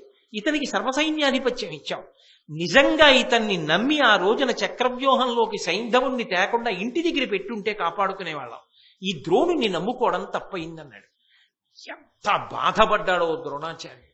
వాళ్ళు బాణములు వేసి ఒళ్ళు డొల్ల చేస్తున్నారు, నువ్వు నీ మాటల చేత నా మనస్సుని చిల్లులు పొడుస్తున్నావు దుర్యోధన అన్నాడు. అని ఆ రోజున ఆగలేక ఒక ప్రతిజ్ఞ చేశాడు. పాంచాలురందరినీ చంపే వరకు కవచం విప్పను, కవచం ధరించి వెడుతున్నా, ఇక వస్తానో రానో తెలియదు, కాబట్టి నిన్ను ఒక్క కోరిక కోరుతున్నాను. అడరి ఈ దివసము నువ్వు చెయ్యవలసినటువంటి ఒకే ఒక్క ఉపకారం ఏమిటి అంటే, భూసురభక్తియు వృద్ధోపాసనంబు కలిగి ధర్మపదవర్తన నిత్యాసక్తుడవగు మనగా నా సుతు బోధింపు. వగపునకు చొరకుండన్, ఒకవేళ నేను తిరిగి రాకపోతే, నేను మరణిస్తే నా కొడుకు ఏడుస్తాడు. ఆ ఏడవడంలో ధర్మం వదిలిపెడతాడేమో. ధర్మం వదిలిపెట్టద్దని చెప్పు, బ్రాహ్మణ భక్తిని వదిలిపెట్టద్దని చెప్పు, తపస్సులో జ్ఞానంలో పెద్దవాళ్ళైన వాళ్ళని ఎప్పుడూ సేవిస్తూ ఉండమని చెప్పు. నేను రాకపోతే నా కొడుకుని ఊరడించు సుమా అని చెప్పి వెళ్ళిపోయాడు. కవచం విప్పను, పాంచాలురందరినీ చంపే వరకు, శిఖండి మొదలైన వాళ్ళందరినీ అని యుద్ధభూమిలోకి వెళ్ళాడు. అయినా ద్రోణుణ్ణి నింద చేస్తున్నాడు దుర్యోధనుడు. ఏ బుద్ధిలో ఉన్నాడో. కర్ణుడు మాత్రం ఒక మాట అన్నాడు, అనవిని కర్ణుడు ఇట్లనియే అగ్గురు దూరగనేలా అతడు ఒపినటుల పోరుగాక అరు బీరము లావును ఎక్కుడైనా వాని నుడుపవచ్చునే విధి నేర్చు విషంబిడి ఇల్లు కాల్చి కాననము కేగ చేసి ఒక నాశనము కంటిమే గొంతి సంతతికి. ఎందుకు అనవసరంగా గురువుగారు నాడిపోడుచుకోవడం? ఎందుకు ద్రోణుణ్ణి నింద చేస్తావు? పెద్దవాడు చెయ్యగలిగినంత యుద్ధం చేస్తున్నాడు, ఇంతమందిని మట్టు పెట్టాడు. అస్తమానం ఇంకా చంపలేదు ఇంకా చంపలేదని ఆయన ఎందుకు నింద చేస్తావు? వాళ్ళకి ఈశ్వరానుగ్రహం ఉంది. అందుకే ఆ అర్జునుణ్ణి ఎవరం మట్టు పెట్టలేకపోతున్నావు. అంతవరకు ఎందుకు? నువ్వే ఎన్నో ప్రయత్నాలు చేశావు. భీముడికి విషం ఇచ్చావు, చంపగలిగావా? లక్క ఇంట్లో పెట్టి కాల్చావు, చంపగలిగావా? అరణ్యవాసాలకి పంపించావు, భంగపాటు చేయగలిగావా? అజ్ఞాతవాసానికి పంపించావు, జాడ కనిపెట్టగలిగావా? వాళ్ళకి ఈశ్వరానుగ్రహం ఉందయ్యా. వాళ్ళని ఎవరేం చేస్తారు? ఈ మంచి మాట మాట్లాడాడు కర్ణుడు. మాట్లాడి ఉపశాంతి కల్పించాడు. కానీ ఆ రోజు ద్రోణాచార్యుల వారు చేసినటువంటి యుద్ధాన్ని తట్టుకోలేక ధర్మరాజు, భీముడు, నకులు, సహదేవుడు ఒక చోట చేరారు. అర్జునుడు మాత్రం ద్రోణాచార్యుల వారి జోలికి వెళ్ళాడు. సరికదా, ఎన్ని వేల మందిని తెగటార్చనివ్వండి, అది మా గురువు గారి గొప్పతనం అని సంతోషిస్తాడు తప్ప ద్రోణుడి జోలికి వెళ్ళడు, ద్రోణుణ్ణి మట్టు పెట్టే ప్రయత్నం చేయడు. ఎందుకంటే గురువు మీద అర్జునుడికి ఉన్న గొప్పతనం, గౌరవం. వీళ్ళు నలుగురు మాట్లాడుకుంటూ ఒక మాట అనుకున్నారు, ఇలాగే విజృంభిస్తే అసలు మన బలం నిలబడుతుందా, యుద్ధంలో గెలుపు సాధ్యమా? ఈ ద్రోణుణ్ణి నిగ్రహించగలిగిన వాడు అర్జునుడు ఒక్కడే. కానీ మనమందరం వెళ్ళి అర్జునుడికి చెప్పినా ఏమీ ఉపయోగం లేదు. ఎందుకని అంటే అర్జునుడు ద్రోణుడితో యుద్ధం చెయ్యడు. కాబట్టి ఉన్నది ఒక్కటే ఒక్క ఉపాయం, ఎలాగైనా ద్రోణుణ్ణి మట్టు పెట్టాలి, ఏ ఉపాయంతో మట్టు పెట్టాలి అని ఆలోచిస్తుండగా శ్రీకృష్ణ భగవానుడు వచ్చాడు. వచ్చి, ఏమయ్యా, ఇవాళ యుద్ధానికి వచ్చిన తరువాత ఆ కోపంతో ఉన్నటువంటి ద్రోణుడు కవచం విప్పనని ప్రతిజ్ఞ చేశాడు కదా, మట్టు పెట్టింది ఎంతమందినో తెలుసా? అప్పుడే యుద్ధానికి వచ్చిన వెంటనే ఎంతమందిని చంపేశాడంటే 20,000 మంది రథికుల్ని చంపేశాడు. 500 రథాలు ముక్కలు ముక్కలు చేశాడు. 10,000 ఏనుగులు చంపాడు. 10,000 గుర్రాలు చంపాడు. ఇంతమందిని చంపేశాడు. అగ్నిహోత్రంలా ఆక్రమిస్తున్నాడు. ఆయనని ఆపగలిగిన వాళ్ళు లేరు. ఎవరు ఆపగలరు అని ఆలోచన చేస్తున్న సమయంలో శ్రీకృష్ణ భగవానుడు వచ్చి ధర్మరాజు గారితో ఒక మాట చెప్పాడు. అడరి ఈ దివసము అపరాహ్నమునకు ద్రోణుడని చేసినట్లయినా తృంగిపోకయుండ నేర్తురే ఇక్కడి యోధులెవ్వరైనా విను నుతిగాదు సత్యమ్ము సొమ్ము. అపరాహ్నం అంటే మధ్యాహ్నం తర్వాతి కాలం. ఇక ద్రోణుడు ఏదో రోజులు యుద్ధం చెయ్యక్కర్లా. ధర్మరాజా, నీకొక్క మాట చెప్తున్నా, ఇప్పుడు మధ్యాహ్నం అయింది, సాయంకాలం వరకు ద్రోణాచార్యుల వారు ఇలాగే యుద్ధం చేస్తే చాలు, నీ వైపు ఇక ఎవరు ఉండరు, ఖాళీ అయిపోయింది ఇవాళతో యుద్ధం. ఆ సమయం చాలు ద్రోణుడికి. ఎలా విజృంభించి ఉన్నాడో చూసావా? ఆపలేవు. ఆయన విడిచిపెట్టేయాలంటే శరీరం అప్రియమైన వార్త చెప్పాలి. అప్రియమైన వార్త చెప్తే తప్ప మరణించాడు. ఆయనకు అప్రియమైన వార్త ఏది? ఆ కుమారుడు మరణించాడని చెప్పాలి. అశ్వత్థామ చనిపోయాడని చెప్తే అప్పుడు మరణిస్తాడు. ధర్మరాజా, నువ్వు చెప్పాలి, తప్పదు. అప్పటికే భీముడు ఒక పని చేశాడు. వెంటనే ఆ మానవరాజు యొక్క ఏనుగుంది, దాని పేరు అశ్వత్థామ. తన గదాదండంతో ఆ ఏనుగుని చంపి గబగబా వచ్చి ద్రోణాచార్యుల వారి దగ్గరికి వెళ్ళి అశ్వత్థామ మరణించాడు. ఆయన ఒకసారి ఇలా చూశాడు, నీ మాట ఎవడు నమ్మాడని యుద్ధం చేశాడు. ఆయనేం ఆగకుండా యుద్ధం చేసి మట్టు పెట్టేస్తూనే ఉన్నాడు. కించిత్తు కూడా వెనక్కి తగ్గల. ఈలోగా సప్తర్షులు, కశ్యపాదులు, మిగిలిన ఋషులందరినీ వెంట పెట్టుకుని దివ్యమైన రూపాలతో, సూక్ష్మ రూపాలతో ఎవ్వరికీ కనపడకుండా యుద్ధభూమిలోకి వచ్చారు. ద్రోణాచార్యుడి దగ్గరికి వెళ్ళారు. బ్రాహ్మణుడవు, ఇంతకాలం విలువిద్య నేర్పావు, నీ శిష్యులు పాండవులు ధర్మంలో ఉన్నారని తెలుసు, ఎందుకు ఇంత పెద్ద యుద్ధం చేసి ఇంతమందిని తెగటార్చేస్తున్నావు? ధర్మాన్ని నిలబడనివ్వవా? ధర్మాన్ని గెలవనివ్వవా? ఇంకా నీకు ఆయుర్దాయం ఎంతో లేదు, అయిపోతోంది నీ ఆయుర్దాయం. మా మాట విను, ఇప్పటికైనా అస్త్రములను విడిచిపెట్టేసి యోగ సంబంధమైనటువంటి ప్రజ్ఞలో నిలబడి శరీరమును విడిచిపెట్టి ఇక యుద్ధం చెయ్యవద్దు. బ్రాహ్మణుడిగానే శరీరం వదిలిపెట్టేసి ఇప్పటికి చేసింది చాలు అని చెప్పి వాళ్ళు అంతర్హితులైపోయారు. అయినా ఆయన మాత్రం యుద్ధం విడిచిపెట్టలే. ఆ ఊపటువంటిది, అటువంటి యుద్ధం చేసేస్తుంటే శ్రీకృష్ణ పరమాత్మ వెళ్ళి ధర్మరాజుతో చెప్పాడు, నువ్వు ఇలాగే గురువుగారు అయ్యో అబద్ధాలు ఆడటమా, అబద్ధాలు ఆడితే ఏమైపోతుంది అని చక్కగా కూర్చుంటే ఎవ్వరూ ఉండరు సాయంకాలానికి, నీ ఇష్టం, నీకు మిగిలేదా సత్యం ఒకటే. కానీ యుద్ధం అనేటటువంటి దాంట్లో ధర్మాన్ని నిలబెట్టడం తప్పదు. ఎందుకు చెప్తున్నాడు కృష్ణ పరమాత్మ అంటే, చేసిన దోషాలున్నాయి, పడిపోవాలి. ఆయన ఫలితాన్ని ఇవ్వవలసిన వాడు, అందుకని ఫలితాన్ని ఇప్పిస్తున్నాడు. ఒకనాడు నిండు సభలో ఒక పతివ్రత ధర్మం అడిగితే చెప్పలా, సభలో ధర్మాత్ముడు ఉండి కూడా అడిగినప్పుడు ధర్మం చెప్పకపోతే పరమేశ్వరుడు అంగీకరించాడు, అందుకు పడిపోవలసిందే. ఒకనాడు అభిమన్యుడిని కపటోపాయం చెప్పి పడగొట్టావు, దాని ఫలితం ఇప్పుడు ద్రోణుడు పడిపోవలసింది. అన్యథా పడడానికి వీల్లేదు, కీడు వార్త వింటే తప్ప విడిచిపెట్టడం. శస్త్రములను. అందుకని కీడు వార్త చెప్పవలసిందే, ధర్మరాజా చెప్పు అన్నాడు. అనుమానం వచ్చింది ద్రోణాచార్యుల వారికి. ఏదో వీళ్ళందరూ మాట్లాడుకుంటున్నారు, నా కొడుక్కి నిజంగా ప్రమాదం వచ్చిందా అని ధర్మరాజు వంక తిరిగాడు. ధర్మరాజా, నేనెవ్వరి మాట నమ్మను, నువ్వు అబద్ధమాడవు, నిజం చెప్పు, నా కొడుక్కి ఏదైనా ప్రమాదం వచ్చిందా అని అడిగాడు. ఒక్క క్షణం ఆలోచించాడు ధర్మరాజు. చెప్తే గురువుగారు పోతారు, చెప్పకపోతే తను పోతాడు. కాబట్టి అనృత భయము ఆజి జయము గొనియడు తమకంబు పెంపు కుదియింపంగా పాండు నరేంద్రుడగ్రతనయుండు అనుమానము వాయుబెట్టి అస్త్రగురునితో. తను గెలవాలన్న తమకం ఎక్కువైపోయి గురువు గారిని అలా అబద్ధం చెప్పి మట్టు పెట్టడమా అన్న శంక తొక్కివేయబడగా, గెలవాలనేటటువంటి తమక బుద్ధితో వలయుకొలది నిలుంగెత్తి వర్ణసమితి అచ్చుపడగా అశ్వత్థామ సత్యె అనియే అని పదంపడి అల్లన అతని చెవికి వినగరాకుండా కుంజరమనియ అధిపా బాగా గట్టిగా అశ్వత్థామ హతః, అశ్వత్థామ చనిపోయాడు అని ఆ యుద్ధం చప్పుల్లో గురువుగారి చెవిలో పడకుండా కుంజరహ అన్నాడు. ఏనుగు చచ్చిపోయింది. ఈ మాట విన్నాడు. విన్నా కూడా ఎదురుగుండా దృష్టద్యుమ్నుడు నిలబడి బాణాలు వేసేస్తున్నాడు. వదిలిపెట్టేస్తాడేమో, మరి అందుకోసం కదా పుట్టాడు. బాణాలు వేస్తున్నాడు. చూశాడు.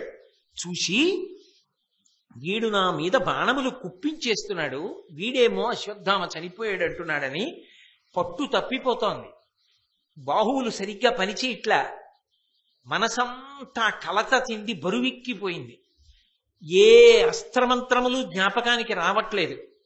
నిలబడలేకపోతున్నాడు. ఏదో నిస్సత్తు వచ్చేస్తోంది. ఆ కొడుకు జ్ఞాపకానికి వస్తున్నాడు. మనసంతా కలచి వేస్తోంది. ధర్మరాజు చెప్పాడే, అబద్ధం కాదు కదా అనుకున్నాడు. అయినా దృష్టద్యుమ్నుడిని విడిచిపెట్టకుండా యుద్ధం చేశాడు. చేసి 85 సంవత్సరముల వయస్సు కలిగినటువంటి ద్రోణుడు ఆఖరి కొద్ది నిమిషాల్లో 21,000 మందిని చంపేశాడు. ఆ స్థితిలో అంటే ఆ రోజు ఆయన నిలబడి ఉంటే ఇక ధర్మరాజు గారికి జయం ఉందా? ధర్మం నిలబడుతుందా? అందుకు పడగొట్టించేశాడు కృష్ణ పరమాత్మ. ధర్మం నిలబడాలి, చేసిన దోషములు ఉన్నాయి. ఎంత గొప్పవాడైనా శరీరం పడ్డానికి ఏదో నిమిత్తం ఉంటుందిగా, మరి పరమేశ్వరుడు పడగొట్టిస్తున్నాడు. కానీ ఇంత యుద్ధం చేస్తున్నా అప్పటికి మహానుభావుడు 4 రోజులు యుద్ధం చేశాడు. ఒక రాత్రి యుద్ధం చేశాడు. 5వ రోజు 20 గడియలు యుద్ధం చేశాడు. చేసి ఇక కొడుకు అదే పనిగా జ్ఞాపకానికి వచ్చేస్తున్నాడు. ఏమి జ్ఞాపకానికి రావట్లా, చేతులు పట్లు ఇవ్వట్లేదు. ఇక యుద్ధం చేయలేనని తెలిసిపోయి సంగరంబున తన్విసని శాంతి పొందిన చిత్తంబుతో తమ సేన దిక్కు కనుగొని పిలుచ, ఓ కర్ణ, ఓ కృప, ఓ సుయోధన, పోరనన్నొత్తి ఎప్పుడు చెప్పుదు, ఏను నా చేతనైనంతయు చేసితి, ఇంక నిశ్చింత వృత్తి సుగతి జనగోరి తగ ముజ్జగించదా బాణాసనంబు బాణములను తెలివిగలిగి మనుండని పలికి శరాసనములూడ్చి తీరిపై ననఘమూర్తి ఒప్ప కూర్చుండి సంభృత యోగనిష్టనుంది తేజోమయాత్ముడయ్యుండె నధిపా. చేసిన యుద్ధం చాలు అని సంతోషించి ధనుర్బాణములను పక్కన పారేసి వెనక్కి వెళ్లి రథంలోకి పద్మాసనం వేసి కూర్చుంటున్నాడు. కూర్చుంటూ ఒక్కసారి పిలిచాడు. ఆ పిలిచినప్పుడు ఓ కర్ణ, ఓ కృపాచార్య, ఓ దుర్యోధన, యుద్ధం చెయ్యి, యుద్ధం చెయ్యి, యుద్ధం చెయ్యి అని నన్ను పట్టుకుని పొడి చేశారు కదా, నేను చెయ్యగలిగినంత యుద్ధం చేశాను, చంపగలిగినంత మందిని చంపాను, చాలు, ఇక శాంతి పొందారు. ఇక యుద్ధం చెయ్యాలనుకోవట్లేదు, ధనుర్బాణములు విడిచిపెట్టాను, కీడైన మాట విన్నాను అని రథంలో వెనకాతల కూర్చుని పద్మాసనం వేసుకుని ఉత్తర క్షణంలో యోగనిష్టలోకి వెళ్ళిపోయాడు. అసలు ఏమి అదుపండి ఆయనకి. అంత ఉద్వేగంలో ఉన్నవాడు మనసుని నిలబెట్టేశాడు. నిలబెట్టేసి ఆత్మతో లయం చేసేసి మూలాధార చక్రం దగ్గర నుంచి ప్రాణవాయువులని పైకి పంపించాడు. పంపించి బ్రహ్మరంధ్రాన్ని భేదించి బ్రహ్మలోకంలోకి వెళ్ళిపోయాడు. ఎంత ఒక్క క్షణంలో ఇంత గొప్ప ద్రోణుడు రథం వెనకాతల కూర్చుని యోగనిష్టతో ఆ శరీరాన్ని భేదించుకుని బ్రహ్మలోకానికి వెళ్ళిపోయాడు. వెళ్ళిపోతూ ఉండగా చూసినటువంటి వాళ్ళెవరు అంటే ఒక్క కృష్ణ పరమాత్మ చూశాడు. వెళ్ళిపోతున్నాడు ద్రోణుని యొక్క తేజస్సు బ్రహ్మలోకానికి వెళ్ళిపోయింది. అర్జునుడు చూశాడు, ధర్మరాజు చూశాడు, కృపాచార్యుడు చూశాడు, సంజయుడు చూశాడు. వీరు తప్ప ఆయన యొక్క తేజస్సు శరీరాన్ని భేదించి బ్రహ్మలోకానికి వెళ్ళిపోవడం ఇంకెవ్వరూ చూడలేకపోయారు. కానీ దృష్టజ్యుమ్నుడు మాత్రం ఎదురు భీముడి రథం మీద ఉన్నాడు కదా, ఎప్పుడైతే ధనుర్బాణములను కింద పడేశాడో ద్రోణాచార్యుల వారు, ఆయన యోగనిష్టలో కూర్చున్నాడో ఇదే సందు వదిలిపెట్టేశాడు. ఇప్పుడు తప్ప చిక్కడు. యుద్ధానికి ముందే చెప్పాడు, నేను ధనుర్బాణములు వదిలిపెట్టినప్పుడే చంపగలనని. ఒక్కసారి కత్తి పట్టుకుని దూకి ద్రోణాచార్యుల వారి రథం ఎక్కాడు. ఎక్కి రథముపైకి దాటి కుపితాత్మత ద్రోణు శవంబు కేశముల్ గరమున బెట్టమర్చికొని ఖడ్గహతిన్ మెడత్రుంచి వేయిచి సత్వరముగా మానుమను వాక్యముతో నరుడేగా తప్పు సుమ్మురమని ధర్మజుండు దివిముట్టు నిలుంగున బిట్టదల్పగన్. ఆ రథం మీదకి ఎక్కి, నిజానికి అప్పటికి ధర్మరాజు గారు శరీరాన్ని విడిచిపెట్టారనేగా తెలుగు భారతం ఇంత స్పష్టంగా చెప్తోంది. అందుకే ద్రోణుశవంబు అన్నారు. ప్రాణములు లేవు, కానీ ద్రోణుడు ఉన్నాడనుకొని, అంటే ప్రాణం ఉందనుకొని దృష్టజ్యుమ్నుడు ఆయన యొక్క జుట్టు పట్టుకొని ఆ కంఠాన్ని కత్తితో నరికేస్తున్నాడు. అర్జునుడు చూశాడు. అయ్య బాబోయ్, గురువుగారు రావు రే, వద్దు వద్దు అని అరుస్తూ పరిగెత్తుకొస్తున్నాడు. అవతల ధర్మరాజు గురువుగారు ముట్టుకోకు అని అరుస్తున్నాడు. ఇంతమంది అరుస్తున్న అవకాశం వచ్చింది, జార విడుచుకోకూడదని చెప్పి కత్తి పెట్టి ఆయన కంఠాన్ని తరిగేశాడు. దృష్టజ్యుమ్నుడు తరిగేసి శిరస్సు తీసి కింద పారేశాడు.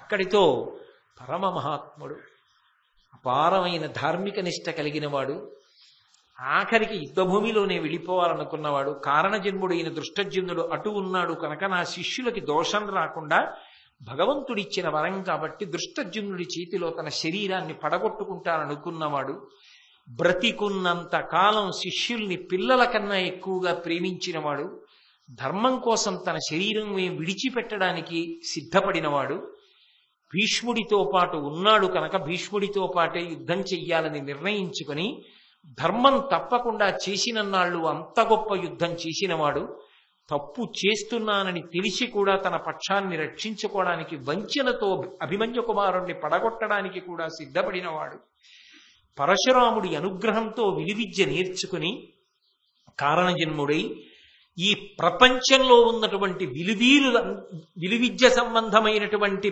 పరిణతి పొందిన వీరులందరినీ తీర్చిదిద్దినవాడు, అంతటి మహోత్కృష్టమైనటువంటి గురుస్వరూపం.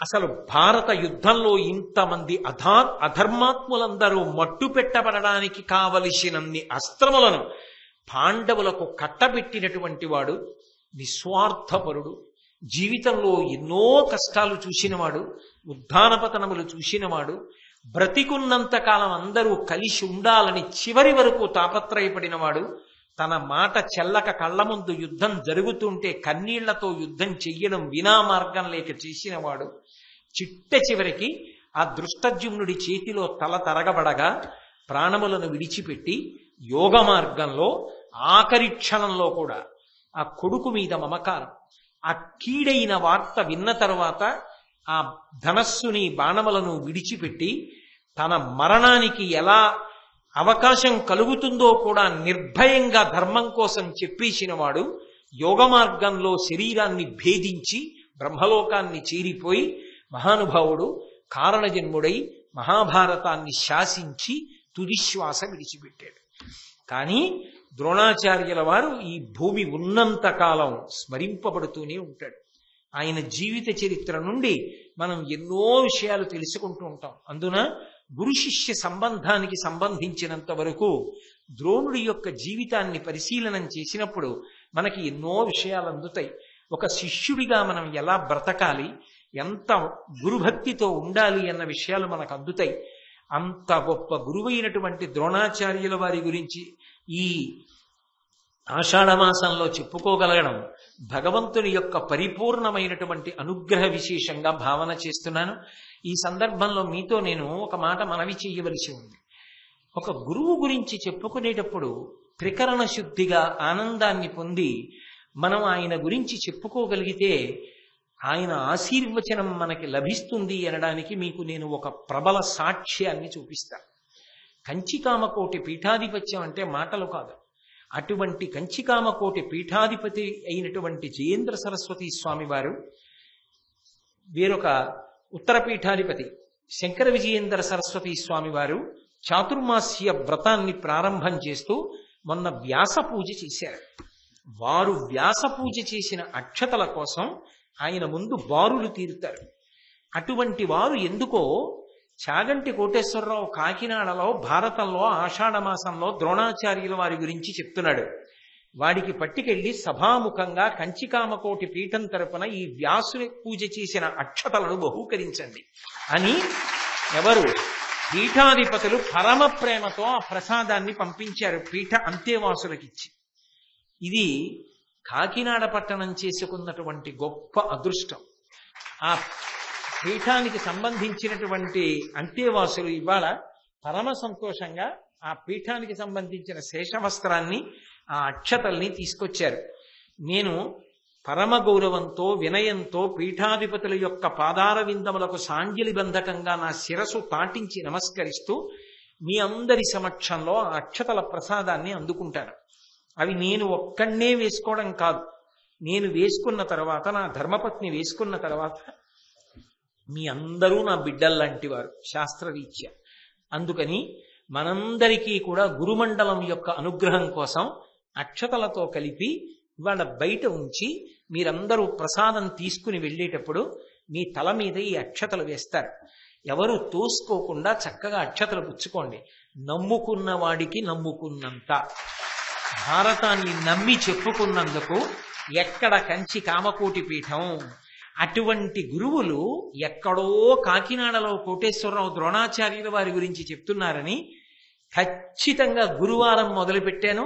గురువారం సాయంకాలానికి ద్రోణాచార్యుల వారి యొక్క కథ పూర్తి చేశారు. మధ్యలో ఒక గొప్ప జ్యోతిష శాస్త్ర విద్వాంసుడికి వ్యాసరూపంగా గురు పూజ చేసి ఇంత గొప్ప కూర్పు ఎక్కడైనా సంభవిస్తుంది?